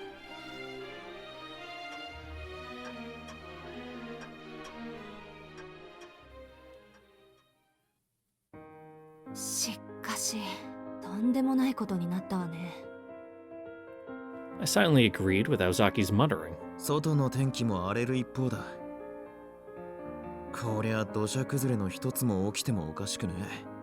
そうなりゃ陸の孤島だな、ここは。嘘？マジ？ラッキー！そうなればお泊まりじゃん。何？ No こ shot. れフラグ？怖がるアリスちゃんを励ます係とか、俺立候補しちゃっていいの？どうぞご自由に。ま、 Yeah, you 一 might 人 not 死んでるんだ survive, から、 but sure. もう一人増えてもいいんじゃない？ Ozaki, Tsukichi, Hosuke, and I grouped up. For now, the four of us were Team School. エイリ神父、先ほどの死体ですが。分かっています。明らかに殺人事件です。ですが、場所が場所ですからね。おい。来たわ。新規臭い趣味だってアコちゃんに Oh 罵ら god, れ you, て are you one of those 早送り fucking true crime girls? Ugh. 夢にまで見た殺人事件の現場が来た。 Team Church was made up of those three. I'd expected them to be the most cohesive group, but that didn't seem to be the case. ちょっと宗十郎、お茶もスコーンも出ないの？せっ Already か acquainted? くスターが訪問してあげたのに、ろくな歓迎もなし、いきなり殺人事件とか。あなたたち礼儀ってもんがなってないんじゃない？ Yeah, having a murder happen at your house is a faux pas when you have guests over. いや、しかし待ってほしい。人が一人死んでいるのにお茶とお菓子を要求するのは礼儀以前の問題ではないだろうか。ああ？何？番犬のくせにご主人様に意見しようっての？どうしてここぞという時に常識人ぶんのよ、あんたは。 The girl in pink gripped Suzuki by the collar and shook him viciously. 青崎が2人。 Suzuki's eyes began to glaze over, probably because her fingers were digging into his carotid artery. I'm going for a blood choke. Smart. そこのピンク、まずそうな人間だけど、それ以上宗十郎さんに触れたら頭から丸かじるぞ。はあ、やれるもんならやってみれば？ I think you're barking up the wrong tree there. あんたの弱点なんて分かってんだから。また返り討ちにされてネズミ大の大きさにしてほしいわけ？ Oh, again, so he's already taken an L. へ、あれがこっちの本気だと思っていたなんて、目利きが悪いにも程がある。所詮は産業革命の陰でポッと発生したススの魔女の末裔ってこと？ほんと、格落ち品らしいスカスカの脳みそだよね。Relatively new blood then. よし、死んで。犬同士仲良く2匹これ以上ないってぐらい愉快に死んで。もう1人死んでるんだし、あと6人ぐらい追加されても構わないわよね。That would be 7. It's pretty simple math. Surprised you needed help with that. Meanwhile, the disagreeable team mansion was centered around Miss Kuonji, who was sitting on the sofa. The pink girl, Bayo, and Suzuki were bickering bitterly about something or the other. Miss Kuonji, the mistress of the house, remained silent, her expression pensive. That blue robin had gone off somewhere again. はいはい、みんなそこまで。この素敵な展開。異常な事態を前にして喧嘩している場合じゃありません。状況は火を見るより明らかです。時津百合彦氏が死亡していたことと屋敷の電話線が消失していたこと、この2つの事件は偶然ではありません。これは連続したある人物によって引き起こされた事件と見る方が論理的です。殺人事件。Probably. 時津氏を殺害した何者かは警察に連絡させないために電話を使用不能にしたということですか？そう、その通りよ、小鹿ちゃん。これはもう立派な殺人事件です。そして犯人はこの中にいる。Or not. といいな。これそういうイベントだったの？そうよ、木の実くん。これはそういうイベントなの。油断していると後ろからバッサリなんだから。さあ、誰から持論を披露しましょうか。It's a little early in the game to be throwing theories around. I've never seen Ritsuka so excited. Maybe this is how she reacts to fear. リツカ。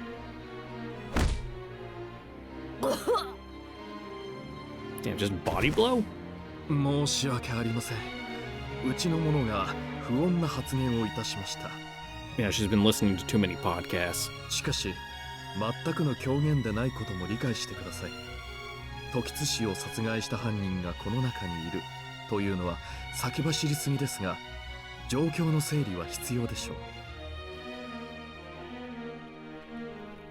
That sounded reasonable enough. Brother Eri kicked off the proceedings. まず屋根裏の状況から。あの部屋は鍵がなくて誰でも入れる状況だった。So it's not a locked room, which is nice. この中で時津のじいさんが屋根裏に向かうところを見た人、あるいは相談された人はいる？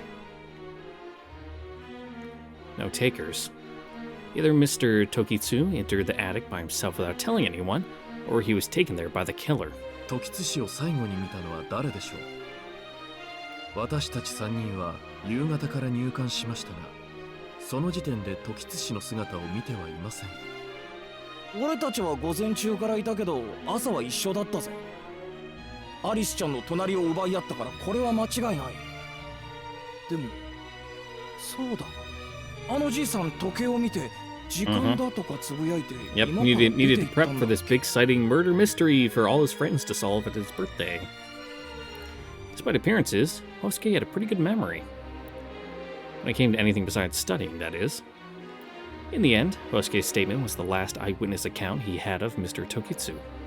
We とな had. ると、時津氏が消えたのは正午過ぎからですか。Right. The time between his disappearance and discovery had been too long. Even though I had arrived in the afternoon, I'd been to the bathroom a few times. The same went for Aoko and Mr. Yamashiro. Everyone had been alone for at least 5 to 10 minutes at some point. The only exception, who had stayed here with someone the entire time, was Miss Kuonji. アリス、エイリたちを迎えに行く時しか動いてないものね。鉄壁のアリバイだわ。細かく証言をすり合わせていけば、より確かな不在時間が出てくるでしょうが、あまり効果はないでしょうね。ここはアリバイより動機、あるいは凶器について話し合いますか。動機の線でいけば俺たちは全員白ですよ。むしろ外部による犯行とした方が通りがいい。時津のじいさんはあれで Yeah. 大企業のトップですからね。 Either that, 親族 or によ some る fucking 利権 business 絡みで enemies. 殺されたってのが普通なんで、動機をあれこれ想像するのも無駄骨かと。そのセリフ、私が言いたかったのに、ゆうちゃんのボディーブロー、痛すぎ。Nah, just work on your abs.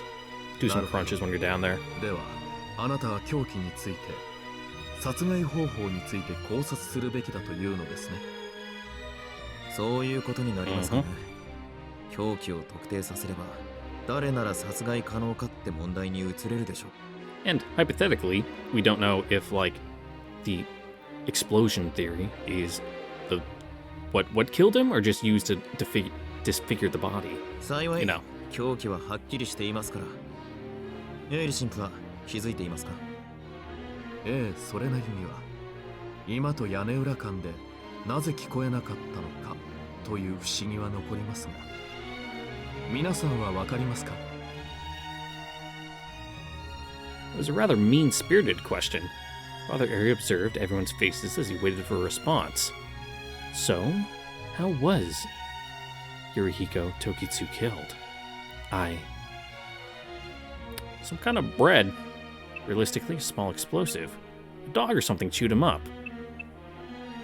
It was the bread! Broadly speaking, I think the weapon used was bread. え、何って一目瞭然でしょ、あんな Poison, の。 poison, poison. 手と足と顔にダイナマイトつけたんじゃないの？ええ、当然の論理的帰 Which 結 is why ね。 it's too obvious. だって手と足と顔がないんだもの。 God, fucking the poison, poison, poison fucking line from KOTOR 2 is just burned into my brain from playing it so much as a kid. Thanks, fucking Beodor. Shame like all your endgame content got cut. Ozaki was a thorough realist, but she could arrive at some pretty wild conclusions sometimes. その可能性もなくはないが、今回は別だ。時津のじいさんがどういう経緯であの部屋にいたかは不明だが、あの部屋で何が起きたかはわかる。粉塵爆発だ。はあ？ Really? 粉塵爆発って大気中に可燃性の Like 石炭 what? が舞ってい Is て it a fucking 花火とかで coal 引火し mine たら or 爆 a, 発するっていうあれ？ like a grain silo? 大雑把に言うとそうですね。石炭に限らず、そこが密室で一定量の可燃性の粉塵であれば爆発は起きるんですよ。他には鍋の錆とアルミホイルで Well, テルミットも作れますが、まあ状況からして粉塵の The 放置 thermite's less of like an explosive and more of just like it turns into like fucking magma and just melts through everything. でもならどうして胴体だけ残ってたの？ Well, it's the most solid chunk of you. Everything else is on these little flimsy joints. そもそも粉塵爆発ってそんなに強いの？それはこれから探るところだが、じいさんのコート。あれ、防弾ジャケットなのかもな。 Also, highly unlikely that would be the case. If there was an explosion like that, it would have completely fucking blown out the windows and messed up the room. それと、死因は粉塵爆発とは限らない。殺した後に爆発を起こしたって線もある。 An explosion sizable enough to like 爆発自体は小さ rip いもので、 body 手 parts 足と off, 顔 you know. はあらかじめ焼いてあったのかもだ。そうですね。それなら爆発の音が今まで聞こえなかった説明にもなる。 It was more of a, just like a flash. あの粉塵爆発の後は何らかのカモフラージュという説も捨てきれません。カモフラージュって何を隠すって言うんですか？ですから不自然さをです。 Well, yeah. 例えばあの遺体が時津氏ではなく全く関係のない人間の死体だったらどうで Yeah, す？ quick, call the dentist's office. Doesn't have him fax over his dental records. その場合 We'll piece together his 顔があ skull. ってはあの死体が時津氏でないことは明白です。犯人は何としても顔を隠したい。しかしだからといって顔を焼いてはその行為そのものが証拠になります。なので焼かれていても不自然ではない状態を演出するためにあえて不自然な粉塵爆発を使って大元の不自然さを隠した。大きな嘘の前には小さな嘘が消えてしまうというやつですよ。それも言いた No, かっ it's た。 fine. You can just stay 言 down い there. たかったのに。 You don't have to talk anymore. Everyone seemed impressed by Tsukiji and the priest. Heck, I sure was. Even if I pinned down the possibility that there was a dust explosion to the room, I wouldn't have figured out why. なるほど。粉塵爆発にそんな意味が。 Yosuke nodded solemnly. でごめん、それってどういうことなの？とりあえず凶器の所在を明らかにできるってことだ。宗十郎、台所に小麦粉はあるか？ I mean, I imagine there'd be some. 今調べてる。 Damn, you got none? ないな。 Even I have some in case I feel like frying something up. I'll get a 買 nice い置きが bread あったの coating. に袋ごとなくなってる。つまりどういうことだってばよ。誰かが台所から小麦粉を持ち出したってことでしょ。 I doubt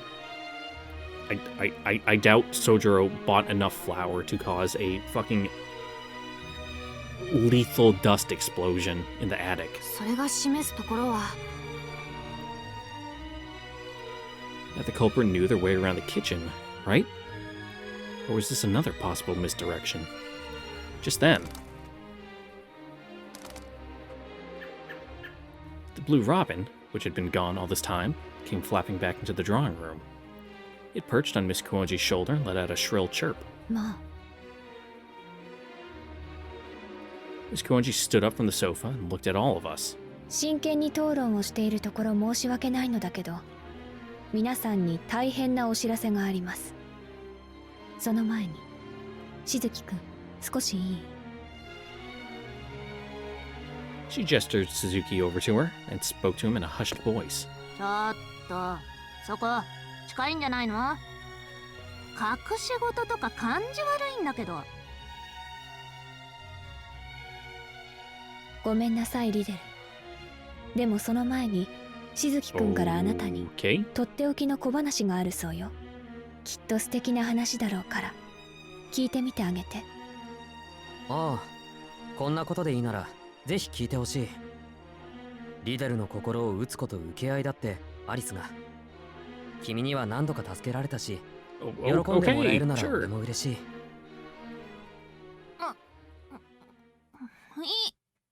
じゃない。聞いてあげるから言いなさいよ。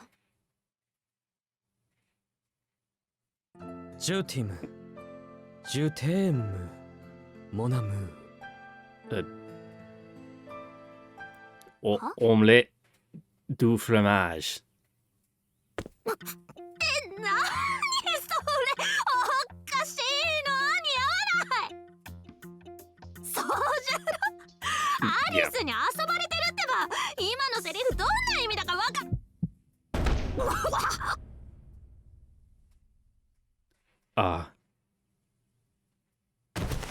No! いきなり吐血して倒れた。 No, not Riddle, no. I rushed over to the girl in pink. No pulse. She wasn't breathing either. Pupils unresponsive. No sign of life at all. 完全に死んでいるわ。 It's just a corpse. The atmosphere in the drawing room turned frenzied. Some looked shocked, while others looked cautious. And a few of us were utterly dumbfounded. やっぱり困ったことになったわね。 What is this fucking laugh you lose? どういうことアリス？リデルのやつ、なんで死んだの？ You know, don't look a gift horse in the mouth. 説明するのは簡単よ。 Yeah, because her heart exploded. トッキーの殺害現場で気になることがあったから、さっきロビンに保管庫の様子を見に行かせたの。そうしたら一体分、プロイキッシャーが空席だって。プロイが？じゃあ、じいさんとリデルをやったのは、そのプロイだっていうの？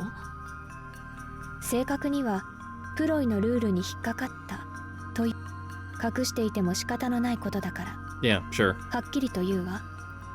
これ What から朝まで storybook ploy is this? 笑うのは絶対に禁止よ。 One heck of a Batsu game. なんで？だってこの洋館笑ったら死ぬ世界になったから。そんな笑ったら死ぬとかマジ怖いじゃん。アリスちゃんったら冗談うまいんだから。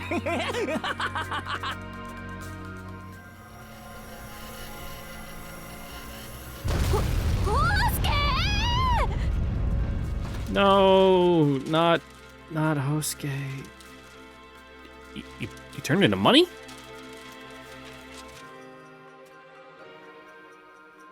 マジのようね。木の実くんのおかげでよりルールが見えてきたわ。自分から I'll never 笑う forget 分 his にはノー sacrifice. カウントで、愛想笑いも除外。でも人の言動や仕掛けで心の底から笑ってしまったらアウトと判断されるのね。 So it's like a little chuckle work? I had no idea what was going on. Laugh and he die? Really? I knew Miss Kuonji wasn't exactly normal, but I didn't know she was insane. Then again, 2 people died in front of me after bursting out laughing. So is it true after all? プロイキッシャーが稼働しているというのですか。しかし That's そ bad. んな魔力の流れがあるのならシスターユイカに気づかれないはずがありません。これは完全先行型のプロ。それにユイカさん、はい。クオンジ邸の中で魔力の高を測るのは馬鹿げてい Okay, ます。cool. エイリ神父、私たちは一つの巨大な神秘の中にいるのです。魔力の流れ Too なん much て interference. この山に入った時点で測りようがありません。そうでしたね。お恥ずかしい。私も混乱しているようです。 Being calm in this situation would be weirder. Father Aries seemed cool at first glance. Cold at first glance. But maybe he's actually a more feeling person than I realized. Nah, he's kind of a fucking sociopath. What on earth was a ploy? The conversation was starting to leave me in the dust. 一ついいか。笑わされたら死ぬってのはいいよ。 Yeah, that's the gist of it. あんたのことだ。それぐらいあるかもしれない。だが、死に方が一致しないのはどういうことだ。じいさんもリデルもキノミもそれぞれ違う死に方だ。ルールと言ったが、そこはランダムなのか。死に方はその人の人間性によるわ。人間性、トラウマとか本質とか、そういうのを表すの。 Okay, I get that fucking old man Toki's he's a bread maker, so flour, you know, grain silo, dust explosion things makes sense. Hosuke part-timer? On that grind set, fucking making cash? I don't care about Riddle why she died, it's fine. ええ、隠された性癖も暴露されかねないわ。ああ、そういうことだったのね。ようやく合点がいった。いくらなんでもおかしいと思ったのよ。木の実くん、札束まき散らして死ぬとか、どれだけゴージャスな人生を期待していたのかしら。 Man fucking died like a その Yakuza 札 Zero 束もこ enemy. れじゃあ救えねえだな。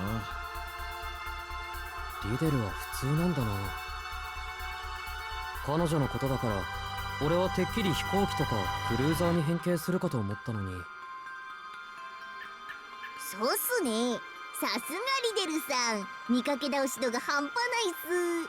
吐血して突然死とか本気で地味すぎるっていうか、木の実の旦那以下とか、これだから三下は出落ちすぎて救え Quit, ね quit using your fucking Britishisms.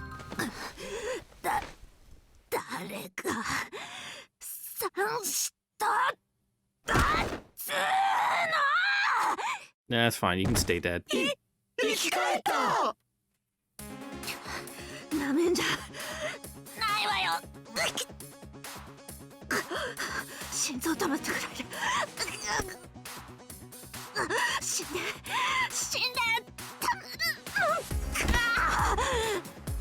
うわ、心停止を気合で耐えた人類初めて見ました。 I mean, they can, yeah.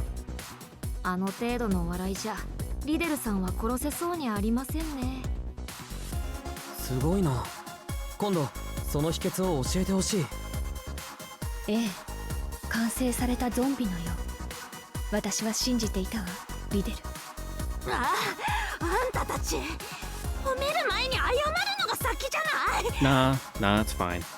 だいたい試すならそこのウェアウルフの方が適任でしょ。 Oh, because Bayo's 殺して cool もほ now. っとけば生き返るんだから、なんで私を狙い撃ちなのよ。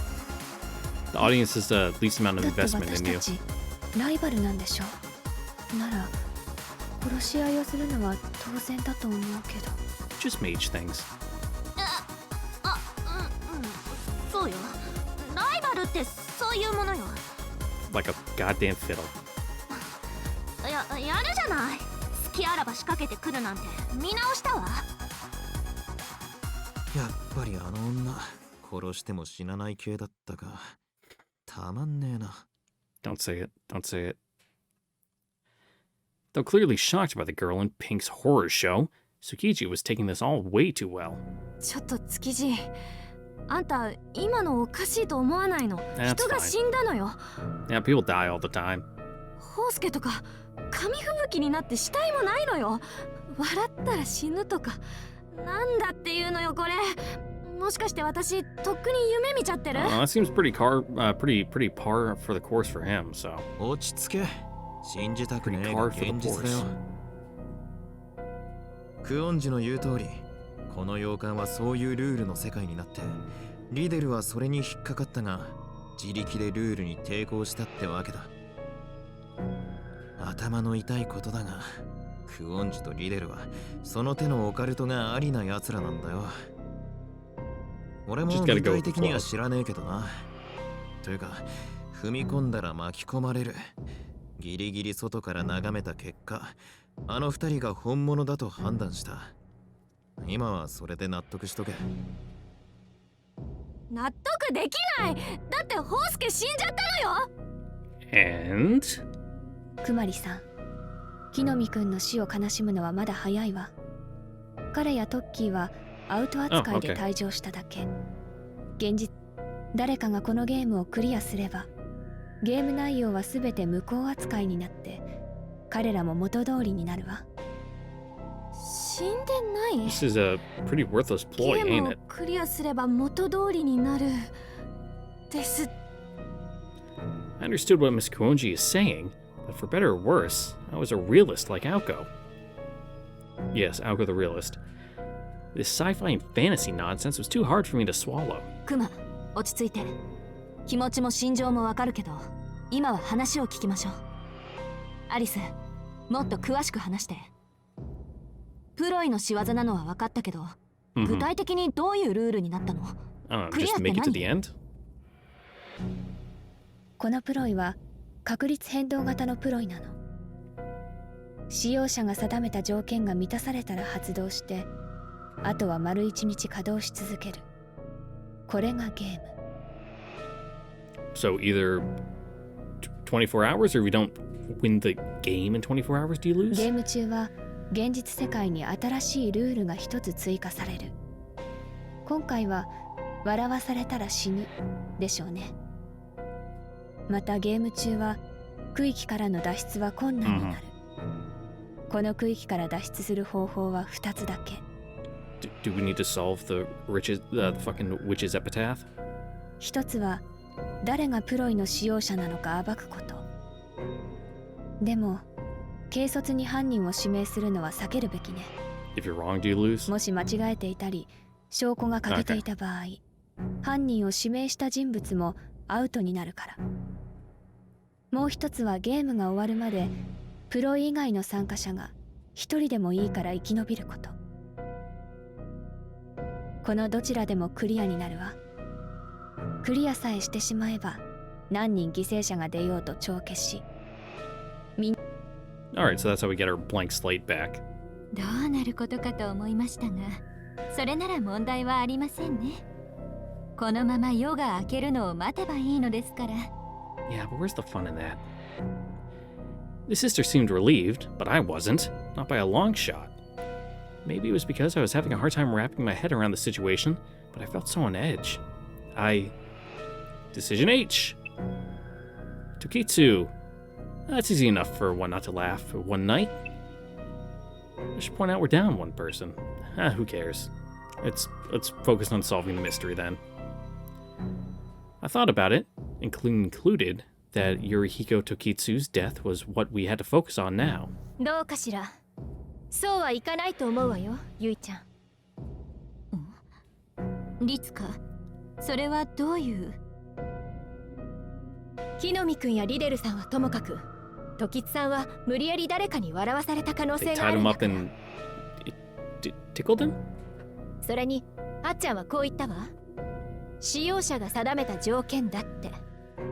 このプロイは事故で起動したんじゃなくて、誰かが意図的に起動させたってことでしょ。 Imposter. Amogus. では Someone is sus. 犯人がいるってこと。そいつが誰かはわからないけど、こんなルールを作った以上、何としても私たちを笑わせようとするんじゃない？いえ、そうでなくても犠牲者は出るかもしれない。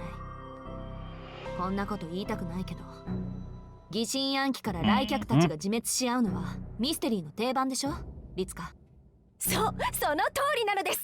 さすがアコちゃん、わかっ。このルールの底意地が悪いところは、殺害方法が犯人だけの特権ではないことよ。極論として犯人を突き止めなくても生き残れる方法はある。要は他人に笑わせられなければいいんだから。やられる前にやれ。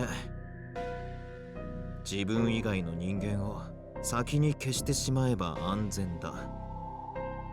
まとめるとこういうことですか。1、今洋館は笑うと死ぬ世界になっている。2、その状況を望んだ人物 A がいる。3、俺たちはその人物 A が誰なのかを見抜くまで安心できない。なぜならその人物 A はすでに時津老人を殺害しており、他の人間を殺さない保証はないからである。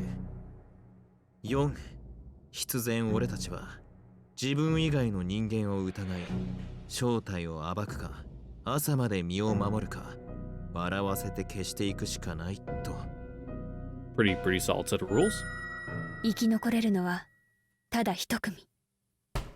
何かっこよくまとめてんのよ、あんたは。アリス、これ何番のプロイ？15番。まじないと確率変動、二神同体、願掛けによる魔力強化のプロイキッシャーよ。What? Magical reinforcement via charms. Ability shifting 2 minds in 1 body and a prayer. You just fucking babbled me. やっぱりスイーツハーツだったか。最悪。あんなの使うやつがいるなんて、どんだけ優柔不断なのよ、日本人って。スイーツハーツ？それがこのプロイの名前なの？ Yeah, what is that? イエス。一定のルールを作って、その中で生き延びたパーティーの魔力を向上させる戦闘前の運試しみたいなプロイよ。大抵はみんな全滅してスイーツハーツの一人勝ち、生存者はいないってデスゲームだけど。じゃ、私はアリスと組むから。は？何をその組むって。これはパーティーサバイバルなの。ゲームは二神同体、二人一組で挑んだ方が勝率は上がるわ。だって最終的には面倒な犯人当てより力ずくの笑わせ合いになるのは明白でしょ。誰だって最後に生き残るのは自分でありたいんだ。 This is not turning into battle royale. その点、私とアリスなら絶対よ。アリスは笑わないし、私はパーティージョークを担当できるし。ね、そうでしょアリス。そうね。しずきくん、お願いできる？ I mean, while your existence is a joke, it's more painful to be around you than funny. そうだね。聞いた限りアリスなら安全だ。優しさとかないの？ Okay, yeah, the two of them make a pretty solid team. なるほど。自分が犯人ではないと思う信じられる知人をパートナーにして協力し合うのですね。シスターユイカ、よろしいですか？そうですね。恐ろしいことですが、この中で最も信用できるのはエイリ神父のようですから。私はのけものか。Yeah, it's fine. アコちゃん、私と組む？リデル、組みましょう。今夜だけは過去のことは水に流して。Or Kritsuka. 流しましょう。私のことも水に流しましょう。Nah, it's fine. いいわ。いざとなれば二人で洋館ごと木っ端みじんよ。自然な流れだな。じゃあまあ Joe? 常識 That's 人らし me. く俺たちは俺たちで組むか。つまり Only one of me, though. I hope. I didn't see that coming. I did. All the weirdness and murder mysteries were bad enough, but now this? 宗十郎さんと組めないんなら僕は一人でいいや。どうせ遊びだしさ。あー残念。それじゃあ私は山城先生と。あれ？ Yeah, Where is he? I know he fades into the background a lot, but we all looked at each other. I've been wondering when someone would notice. Mr. Yamashiro had been missing for a while. Not that I mind.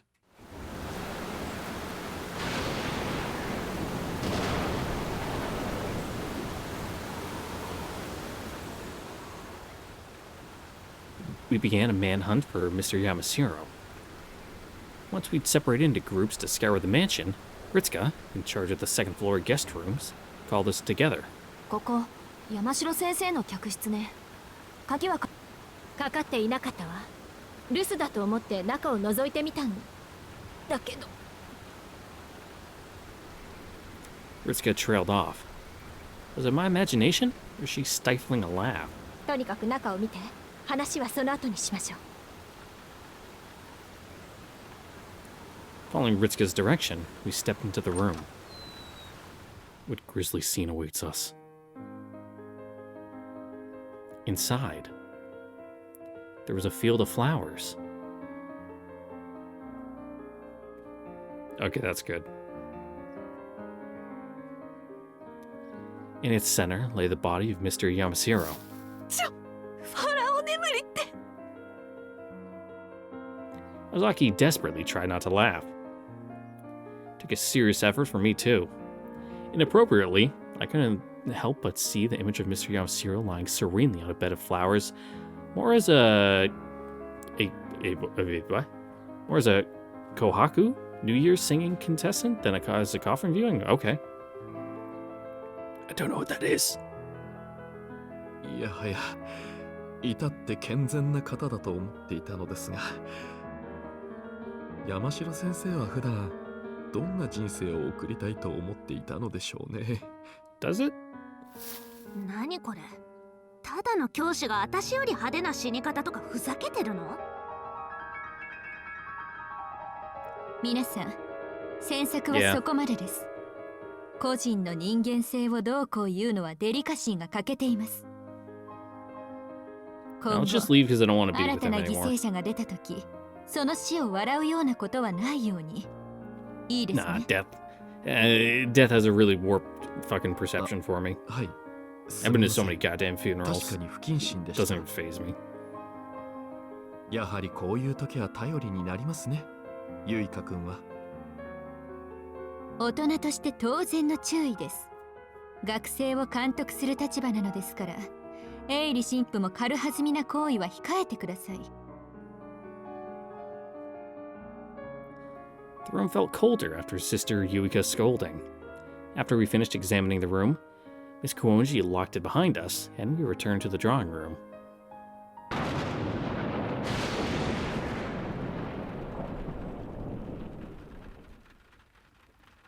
A somber mood settled over the parlor. The gloom wasn't from any sense of grief, but rather a certain feeling that pervaded the group after we split into pairs. Suspicion between the teams. 客室に乱れた様子はなかった。山城を客室に誘い込んだのか、山城が客室にいる時にやってきたのか。どちらにせよ、親しい中での不意打ちだったんだろう。山城はルールを知らなかったから、あっさり笑わされたんだろう Oh な。 darn. What a shame. Tsukiji spoke to everyone in the room. Usually, Father Eri was the one leading the discussion, but now that he was silent, maybe Tsukiji felt he had to step up. 何飛び丸。あんたにしちゃ歯切れが悪いじゃない。今の憶測に間違いはな Well, い he と doesn't 思 want う to けど point ね any fingers, otherwise he's out. If he's off the mark. 教会組やクオンジはともかく、俺や青崎、クマリは山城先生をよく知ってるだろ。あのヒルアンドンが他人の冗談に心から笑うっていうのはかなりレアな出来事じゃないか。 I mean, you might give like a fake chuckle. He was right. Mr. Yamashiro smiled a lot and was easygoing, but he was neutral to a fault. Never responded strongly to people's opinions, almost to the point of utter indifference. For him to laugh hard, must have been taken by surprise, like victims on prank TV shows. まあ、どうやって笑わせたかは後回しだ。どうも敵さん、本気で攻めてきてるみたいだからな。仲良し時間は終わりにして、本題に入ろうぜ。そうですね。この中の誰が A なのか。He said it. He said the line. 犯人探しを始めましょう。Man, he fucking really threw in two big keywords there, huh? Just, it's like the meme of the fucking monkey and like neuron firing or whatever, neuron activation. I don't think anybody wanted to hear that, but we all knew it needed to happen. There was no way around it anymore. Someone here intentionally made both Mr. Tokitsu and Mr. Yamashiro laugh. In Tokitsu's case, they even used explosives. Wait. ごめん、今更だけど、時津さんの死因ってもしかして。うん、パンに殺されたんだろうね。トッキーらしいわ。この世に小麦粉がなければ、僕は前衛美術で世界を救っていたとか、よくこぼしていたもの。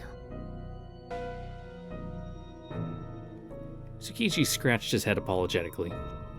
He looked frustrated with himself for thinking so much about the time of death and identity of the killer.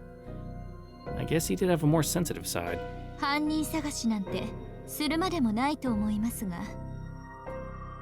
これがプロイキッシャーによる犯行なら、第一容疑者はクオンジ・アリス、第二容疑者は青崎青子、第三容疑者はメイリデル・アーシェロット、以上の3名に絞られます。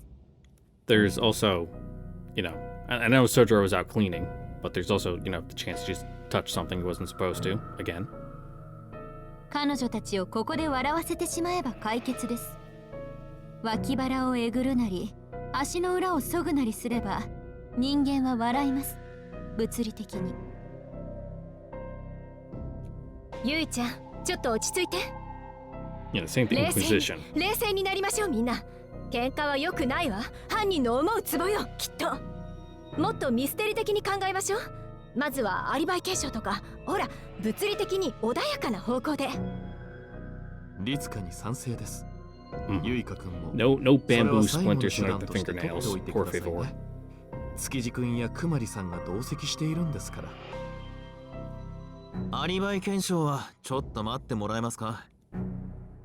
その前にスイーツハーツだっけか、そいつの特徴を詳しく聞きたいんですけど。Yeah, he didn't really go into much depth. And also, Kumari, are you wearing pants? Those must be some really short shorts. Unless this, like, sweater you're wearing is like a, you know, like a one-piece thing. クオンジ、知ってることを話してくれ。ルールがどうたら以前に、そいつがどういう形なのか、俺たちは知らねえんだ。そうね。肝心なことを説明していなかったわ。No, not really. You just kind of said some words. 卵型のプディングよ。王冠を逆さにして、Oh, ゆで yeah, it 卵を was in 乗 our せたよ little, うな形。No?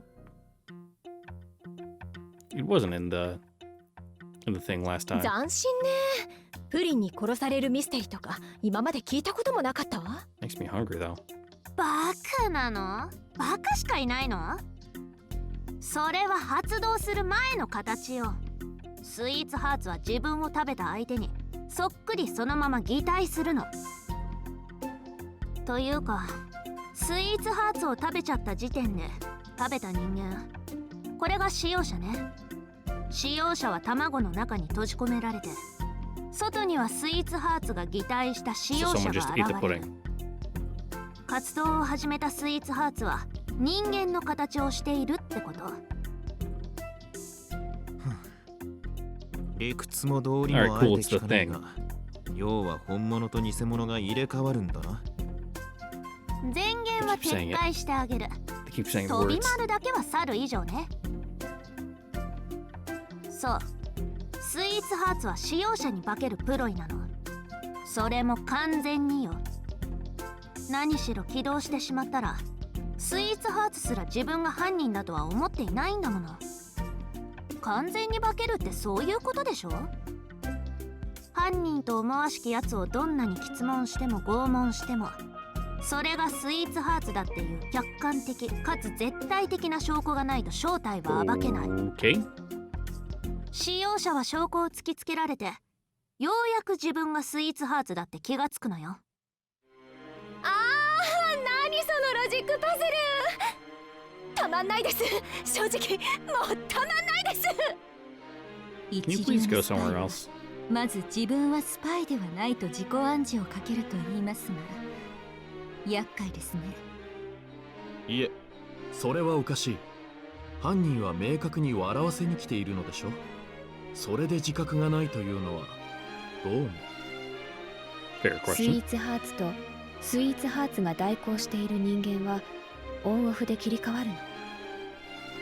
普段は代行している人間そのものだけど、ルール実行可能な条件になると、その時だけスイーツハーツの人格に切り替わる。もちろん Do you know 代 those 行している conditions? 人間の時の人格にはスイーツハーツを起動した時の記憶は消失しているわ。 What kind of setup was this? So, we were dealing with a formless butcher, a murderer with no ill intent. That meant the murderer could be anyone, even me. Any one of us could be sweethearts. みんな落ち着いて、冷静になりましょう。楽しいからって騒いだり喧嘩したり、もう我慢できない私は家に帰るぞとか叫んで飛び出していったりしちゃダメよ。絶対死ぬから。私としてはまずあなたに冷静になってほしいのですが。 Go stand outside in the rain for a little 冷 bit. 静になんてなれない。お願い、夢でも覚めないで。盛り上げるためにみんなあと半分ぐらい殺されて、そして当然最後に生き残るのはそこまでのとんでもプロイとは思わなかったわ。 Yeah, what's the purpose of this? これは真面目にアリバイ I 検 know 証 she する said しか it's for な like さそうね。 magic power-ups or whatever, but そうだな。誰がスイーツハーツかは判明しないが、誰なら二人を殺せたかは見えてくるかもしれねえ。それぞれこの一日の行動を証言しよう。もし自分の記憶と違ったところがあったら容赦なく指摘してくれ。それじゃまずは俺からだな。 no one objected to Tsukiji's words. There's an apostrophe S there. Tsukiji's initiative. If he didn't want to go first, he'd look suspicious. 俺は午前10時にベオと木の実、時津のじいさんと久遠寺邸に到着した。俺たちは久遠寺に挨拶した後、それぞれ与えられた客室で休憩。11時には今に再集合し昼食をとった。そうだな、確かその辺りで時津のじいさんはいなくなってたな。 Ballpark noon. 午後になって青崎、山城、くまりが到着。夕方になってリデルが呼ばれもしないのに乱入。何度かトイレで席を立ったが、基本的には居間とサンルームで過ごしていた。俺が居間にいた間、常に姿があったのは久遠寺だけだ。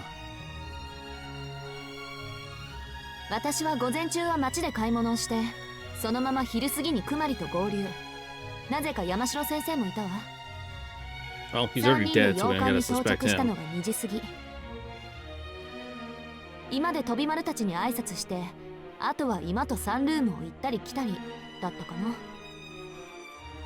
ご不条で何度か席を立ったけど、一度もトッキーとは顔を合わせていないわ。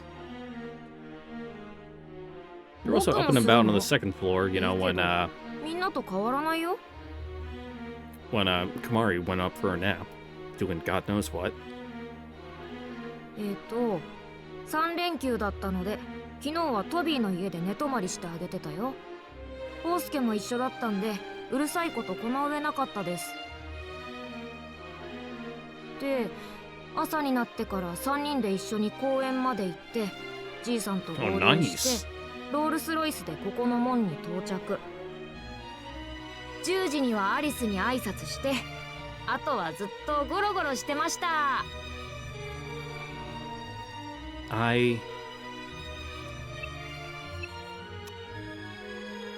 Well, yes, Bayo is annoying.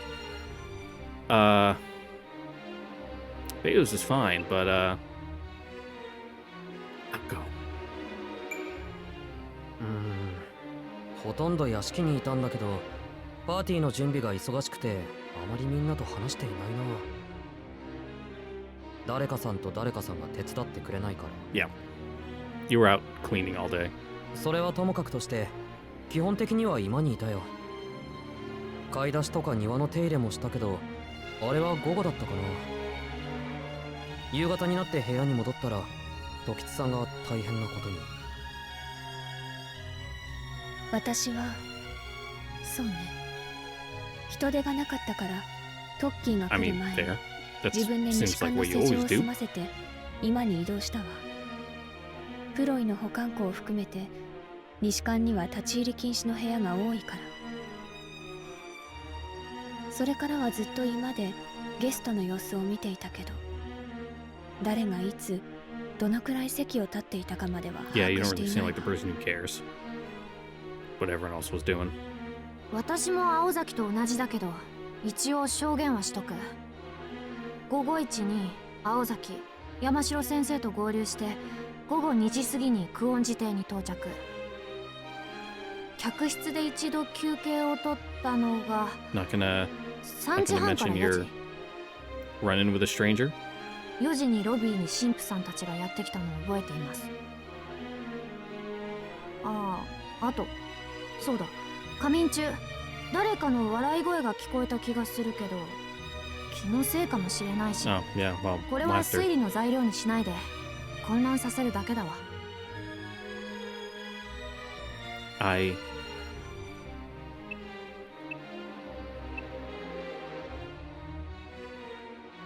Yeah, you said you sleep in 15-minute increments. 私は午後の業務を済ませ、青子からの招待状通り平和的ないでたちで洋館を目指しました。午後4時に洋館に到着し、サンルームでお茶をいただいているとリレル君が乱入し、その後時津氏が殺害されていることが判明しました。こちらに来てからは時津氏と出会っていません。また山城先生の姿が消えたのは時津氏の事件が発覚する前だったと思います。私もエイリ神父と同じです。この屋敷に到着してから事件が起きるまで一度も今から離れてはいません。私はSo Yamasiro has probably been dead since before they found Toki. おトイレとちょっと洋館探索に。だってあっちゃんが家にあげてくれるなんて珍しいじゃない。レア物も見たいなーと歩き回ってたけど、案の定どこもロックは完璧でした。God, you're one of the people who like fucking snoops in medicine cabinets when they're over at parties. でも2階には行ってないわよ。これは本当。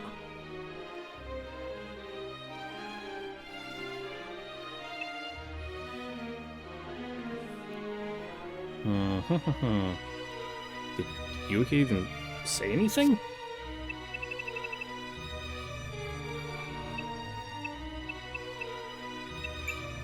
Oh, no, don't jump. Who said this? Yeah.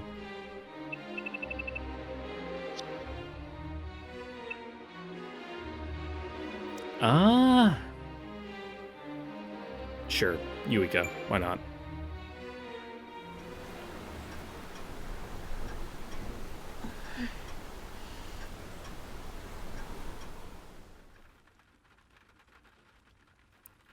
The mood was a little tense, but there was no obvious contradictions between the alibis. The room grew silent.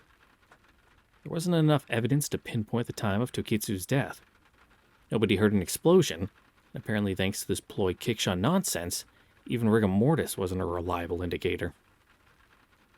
Since there was no way to deduce the exact time of death by examining the body, we could only estimate it based on the last time Tokitsu and Mr. Yamashiro were seen. Mr. Tokitsu likely died between 1 p.m. and 6 p.m. Mr. Yamashiro between 4 p.m. and 8 p.m. However, everyone was together at 7 p.m., so it had to have been sometime between 4 p.m. and 7 p.m. Only 3 people had solid alibis: Miss Kuonji, Father Eri, and Sister Yuika. Tsukiji and I had alibis when it comes to Mr. Yamashiro, because we were both in the drawing room at the time. Ozaki, Shizuki, and Bayo were unknowns. でも怪しいのはプロイのことを知っている青子とアリス、あとリツカだよね。だって僕らスイーツハーツなんて知らなかったんだし。そうだな。前もって知る機会があったかは別にして、まずはそこから検討しないとな。今日ここで知ったのか、初めから知っていたのか、この違いは大きいぜ。Yeah, he was right. We needed to know when the ploy was activated. If it was me or Mr. Yamashiro, once we arrived at the mansion, we'd have needed to find Sweethearts and activate it without knowing what it was. Not impossible, but not realistic. That would classify this game as a type of murder mystery involving sudden crimes. The kind of scenario where unexpected tragedies occur one after another. On the other hand, if someone knew about the ploy and had access to it any time they wanted, that would make this a premeditated crime. There's no need to figure out when the ploy was found. Person A would have already switched places with the ploy and executed their plan at their leisure once everyone was gathered. Currently, that was the most likely scenario. 初めからプロイを知っているという前提で絞るなら、怪しいのは青崎だな。青崎なら両名を殺せる時間があった。律香さんの場合、時津じいさんの殺害は難しい。クオンジはずっと今にいた唯一の人間だ。犯行には及べない。そうね、それは否定しないわ。では、やはり。That's not an admission of guilt. あくまで可能性の話でしょ。それを言うなら、洋館にやってきて、すぐにプロイを発見して、勢い食べちゃって、それでスイーツハーツになっちゃったって偶然もあるわけだし。怪しさで言えばみんな同じよ。水かけ論だわ。Just eating mysterious pudding you find in a mansion down some hallway. 私とエイリ神父は潔白だと証明されましたが。あんたらがどんな経緯で洋館に来たかは不明よね。ロビーで話し声が聞こえたからアリスが出迎えたんでしょ。それ以前、あんたらがどこにいたかなんて誰も証明できないじゃない。そうね。可能性で言うなら、エイリさんとユイちゃんと私が共謀してるというのもありだし。姉さん、あなたはどちらの味方ですか？ Her own, whichever is more entertaining. 私は論理の味方よ。マニアの矜持に誓ってどちらにも肩入れはしないから。まあそれはそれとして、プロイを知っているって条件ならもう一人とびきり不自然な子もいるんだけど、それは誰かが指摘するでしょう。Ozaki and the sisters glared at each other so intently, I thought I saw sparks flying. Probably didn't get along even on the best of times. Given the situation, it's no wonder they were at each other's throats. 青子、あまりユイカさんを挑発しない方がいいと思うけど、今回のルールでは彼女は最強の切り札なんだから。Yeah, she's got a bit of a pole up her ass and has a bit of a stoic air about her. は？最悪の敵の間違いじゃない。切り札よ。だってあの人、この中で一番安全だもの。そうでしょ、ユイカさん。ええ。私には笑いがわかりませんから。冗談で笑うなんてことはまずありえません。ですから先に退場するのは青子さんの方でしょうね。 Kuonji appeared to have only meant it as a warning, but I could tell that the room was getting more tense. Just then, the blue robin appeared in front of Miss Kuonji. It landed on the black table and started chirping. Yep, that sure is a black table it's standing on. 自分犯人分かったんすけど言っていいっすか？ Yeah, sure. He tweeted. Miss Kuonji mercilessly squashed it with a karate chop. ともかくいつまでも笑い話と思っていると全滅するわよ。そうだね。ゆいかさんはともかく笑い上手な人はどこかに隠れていた方がいいんじゃない？ Well, that made sense to me.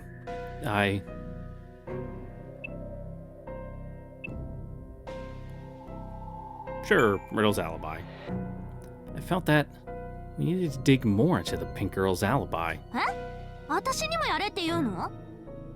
私は関係ないじゃない。だって私が来た時もうじいさんも先生とやらもいなくなってたんでしょ？だいたい私にはスイーツハーツなんて使う理由がないし、何不自由のないアイドルだし、 I mean, you're pretty 願い mopey 事な for ん a て bit 大抵 earlier. はお金で解決できるし、どうせ嵐を呼ぶなら自分の手で起こして周りを犠牲にしてもすっぱり成就させまくるし。バカ言ってんじゃねえ。てめえだって怪しいだろ。 Yep, プ no ロイ one's トやら immune. を知っていて青崎とクオンジに恨みがあっておまけに慢性的なヒスときた。そもそもなんで呼ばれもしていないのにやってきた。わざわざヘリ飛ばしてまでよ。つかあれだ、てめえヘリでやってきた時全く雨に濡れていなかったよな。 Dun dun dun. あれはどういうことだ。 Magic. それまで屋敷に隠れていてヘリを呼びつけたタイミングで登場すればさもたった今着きましたって状況になるよな。何よそれ。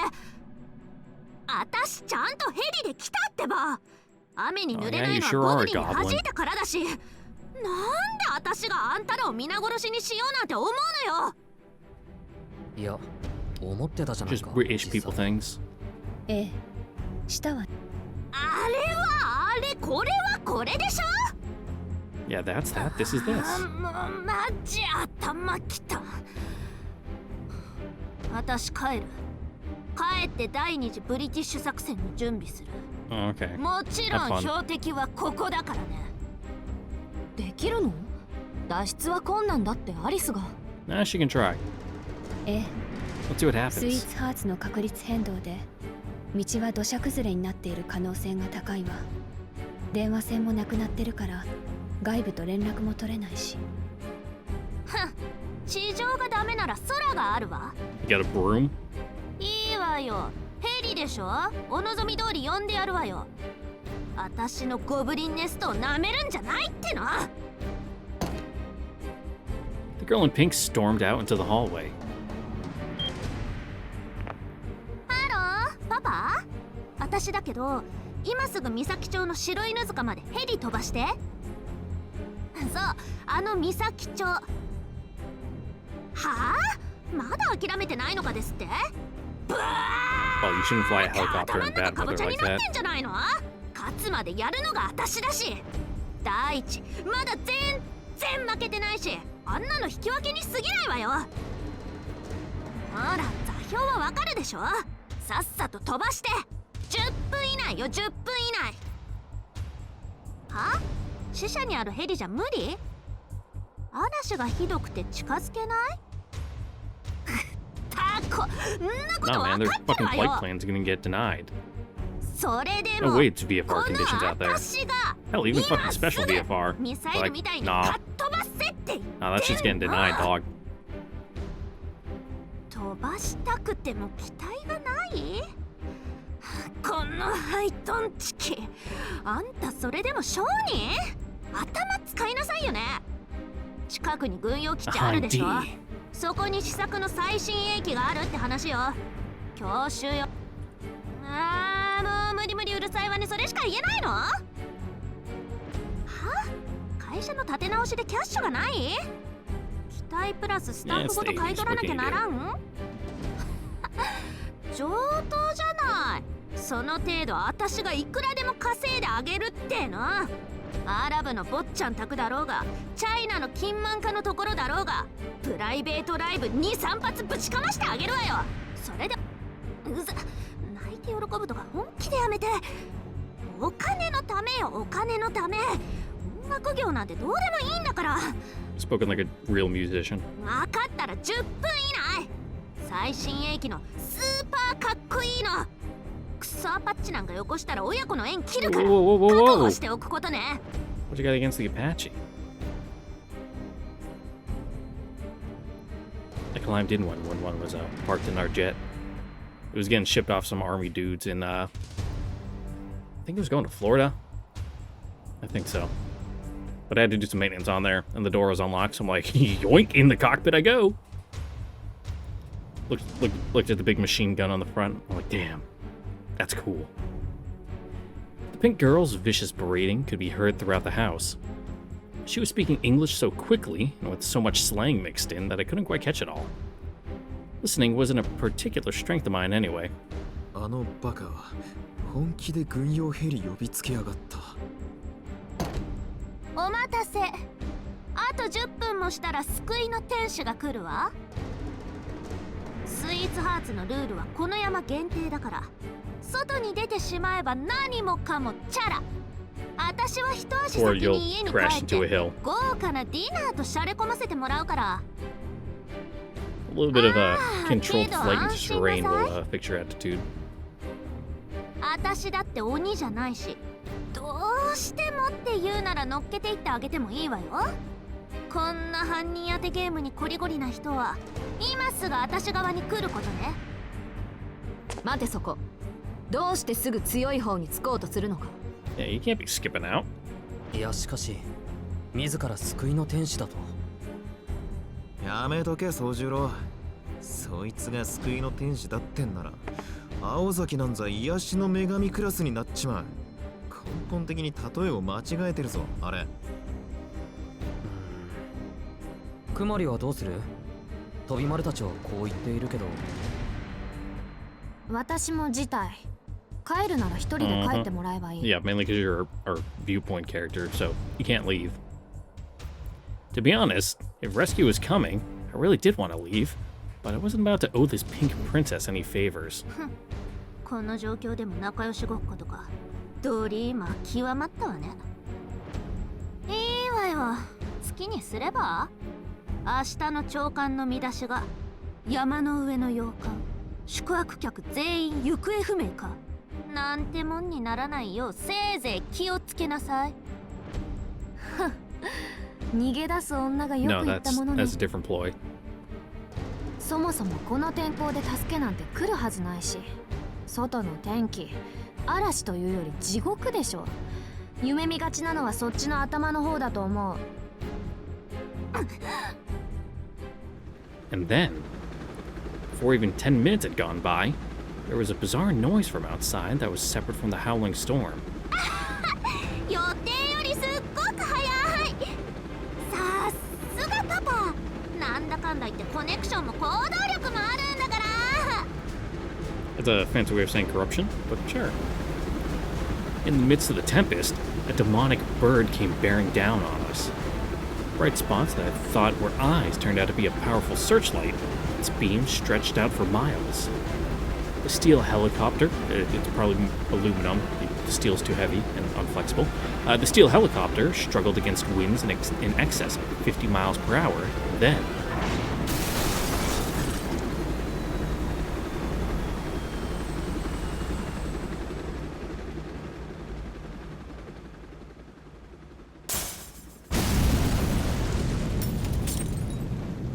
あ、落ちた。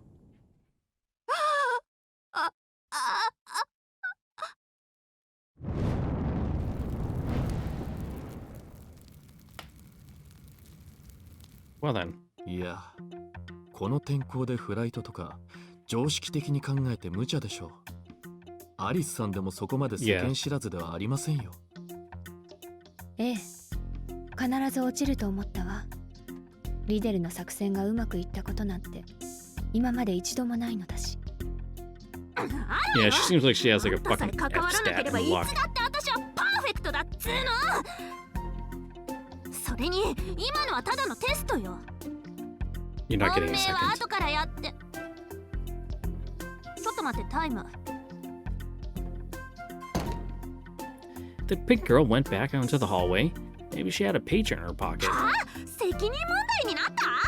今特殊部隊が本社ビルの屋上から侵入してきてるですって。 Her yelling resonated throughout the hallway. 落ち着いて、下手な抵抗はしちゃダメよ。すぐ無線で相手のトップと交渉して。え、損害賠償？プロジェクトごと買い取らないと殺すって？つかもう拘束されてる？もうカイは何やってんのよ。でいくら？何その金額桁2つ違くない？ Ah, that sounds about right for government projects. ちょっと待って。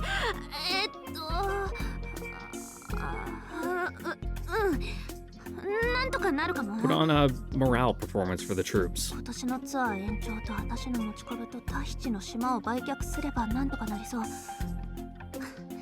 いいわ。契約成立。買い取っちゃって。軍事産業とか畑違いだけど。 I mean, it's とり pretty あえず solid パパの investment 安全 too. が最優先。 Someone always needs to be killed, so, you know. I was a little curious now. Let's peek. I think I'll take a peek in the hallway. There, I saw. 失った。すべて失ったわ。 Her face was haunted, as if she looked upon the end of the world. I quickly shut the door and pretended I didn't see anything. She deserved a warrior's dignity, at the very least. A moment went by. After about a minute, まあ、ヘリのことはきっぱり忘れるとして。もっと前向きな話をしましょう。 you know, Alice, if you go out there and crashed on your property, you can claim it as yours. I don't know what, like, Japan's, fucking laws are about that, but, fucking yoink that shit, sell it back to him. She returned, acting as if nothing had happened. I mean, it's no chump change, those parts. Hell, there's some like, $6-figure computers, like, sitting on those things. You know, just, all you need is a screwdriver, get a fucking Phillips head. Some of them aren't even, like, screwed in, they just got little latches on them, just click, click, slide out the box, be like, well, this is, fucking $130,000 box I got in my hands. Who wants it? She returned, acting as if nothing had happened. We were enemies, but I had to respect her sense of pride. リテル、おま。飛び丸。前向きな話をしましょう。 Yeah, let's keep our eyes set on the prize. わかった。とりあえず、お前さんが潔白だってのだけはわかった。というか、これでスイーツハーツがお前だったら、Yeah, that'd be ひ embarrassing. どすぎて目も当てられねそんなの当たり前でしょ。さっきから私は関係ないって言ってるじゃない。だいたいね、この私、希代の天才マイスター、 Oh, yeah, the 新 greatest. 世代魔女であるリデル様が、 So what こんな is バカっ your, ぽくて古 your 臭い form プ of ロに引っかか magecraft るわけ then? ないじゃない。え。いや、引っかかっただろ。ヘリはヘリ、私は私よ。さっきだって笑ったけど耐え切ったでしょ。言っとくけど、私は絶対笑わないからね。ここでゆっくりあんたらが古臭いプロイなんかにやられて消えて Man, いく you're のを just setting 眺 up め death てやるから。 flags, ain't you? She sounded aggressive, but I think the pink girl was more concerned than she let on. With one last huff through her nose, she plopped down on the sofa. She seemed to have made up her mind to work with us for tonight. ごめんなさい。少し席を外すわ。すぐに戻ってくるから話を続けていて。Miss Gonji was... the bathroom. しかし、図らずも脱出は不可能であることが証明されてしまいましたね。誰がスイーツハーツなのか特定するか、 No, get comfy, 朝まで everyone. 全滅しないように注意を払うか。私賛成。ヤブをつついてヘビを出したらそれこそ全滅の可能性も出てくるし。クマリは？私はどっちでもいいけど、築地はどうなの？俺か？俺は犯人特定に Alright, 一 keep 票だ digging. な。 Sure. こんな状況を作り出した間抜けにはきっちり文句言わねえとな。Who dares wins. 私はどちらでも。リデルさんではありませんが、どちらに転んでも安全ですので。私は築地くんに賛成。推理しましょうみんな。俺はそうですね。外の天気も荒れる一方だし、みんな部屋に立てこもった方がいいとは思う。鍵をかけて寝てしまえば他人に笑わせられようがないし。Well, you. つまんないです。宗十郎さん、ここはもうちょっと様子見ようよ。青子の死に方とかすごく興味ない？ It'd be good comeuppance. レオ、そういうのは冗談でも。ん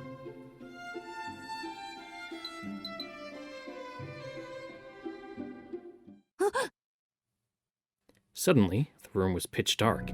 落ち着いて。電気が切れたようです。皆さん、むやみに動いてはいけませんよ。闇だけに。Is that a joke? It's a close one. I heard several people almost fail to suppress a laugh. 何考えてんのよエリー。全滅するかと思ったじゃない。 Yeah, but it would have been funny. It would have killed you, maybe. But I decided to keep that to myself. いや、今なら切れると心が騒いでしまいまして。You'll understand when you're older, Alco. Well, maybe not. It's kind of a guy thing. うん、タイミングはバッチリだった。つまんないダジャレも切り出し方次第で It is 人を important. 殺せるん That's だ。 one of my specialties. 顔が Can't do 見え stand な up for い the の life of me, が but ま man, た am I 聞くよ fucking good at situational humor. まったくよ。この私ですらちょ Though っと most ブル people ッと tend き to たわ。 disagree. もしかしてあいつが犯人なんじゃないの？ Our conversation continued in the dark. Well, we've already established that Eri will just kill someone if he thinks he can. Just cause. It reminded me of telling ghost stories on a school trip. And it's just fun to talk in the dark sometimes. For whatever reason, I could tell we were all tempted to make each other laugh. あ、ろうそく見つけた。誰かライター持ってない？もしくはマッチ。Hey, Tobimaru, you smoke? ちょっとマッチ。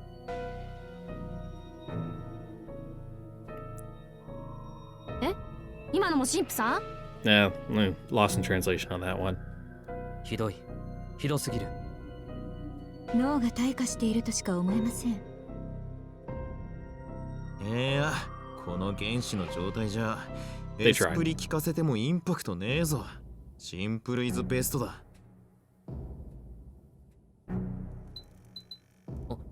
みんな静かに。電気つきそうだぞ。Alright, who died in the blackout?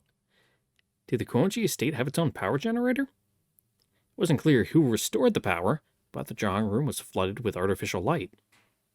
あら、古臭い屋敷のくせに設備はしっかりしてるのね。このまま暗闇で朝まで過ごすのかと心配しちゃったわ。 Well, it would make it easier to go to sleep. Riddle had moved next to me at some point. She looked up. I followed her gaze.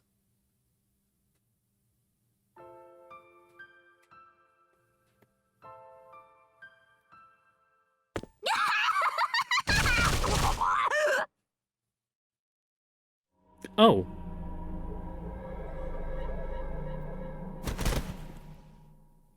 The pink girl took what looked like several impacts to the chest, spun around dramatically, and collapsed. リデル、ちょっと何があったの？ Bye, Alice. Zaki rushed over to her side. I'd narrowly avoided the same fate. If she hadn't started laughing first, I'd have busted a gut for sure. リデル、しっかりしなさい、リデル。死ぬ前に教えて。何を見たの？犯人？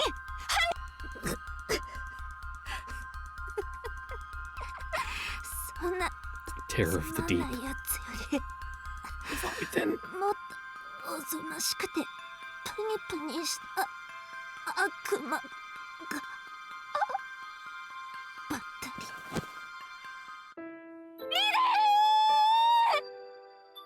No, Riddle. Ozaki burst into tears, clutching May's lifeless body in her arms. They were probably more alike than they cared to admit. In the midst of the commotion, Miss Koonji returned, not appearing to have noticed the death. 何かあったのかしら。わからん。わけもなく爆笑して自滅した。今度はさすがに復活は無理っぽい。What a shame. Perhaps out of pity, Tsukiji covered her with a tablecloth and laid her to rest at the side of the room. I quietly shuffled over to Miss Kuonji and whispered in her ear. クオンジさん今の You just have that? 着替える服を間違えたの。みんなには黙っていてね。 Well, it was dark. いいけど犯人じゃないのよねあなた But why did you need to change clothes? ええ。今のはただの趣味だから安心して。Oh, okay. 昔からあの子を見ているとなぜかいじめたくなってしまって。Alice's persona is a penguin. Cool.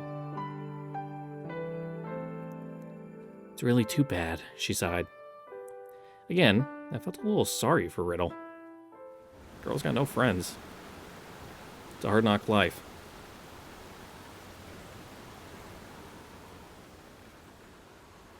But man, they weren't joking about this being a long one. So with that, that is where we're going to end it here for today. Once again, like, thank you for watching. Don't forget to like, comment, subscribe, ring the notification bell, and see you all next time for maybe the real end of Mihoyo. I know I've said that for like the past 3 episodes, but maybe next time I'll be telling the truth. Probably not. Catch you guys then. Later. Bye. Mwah.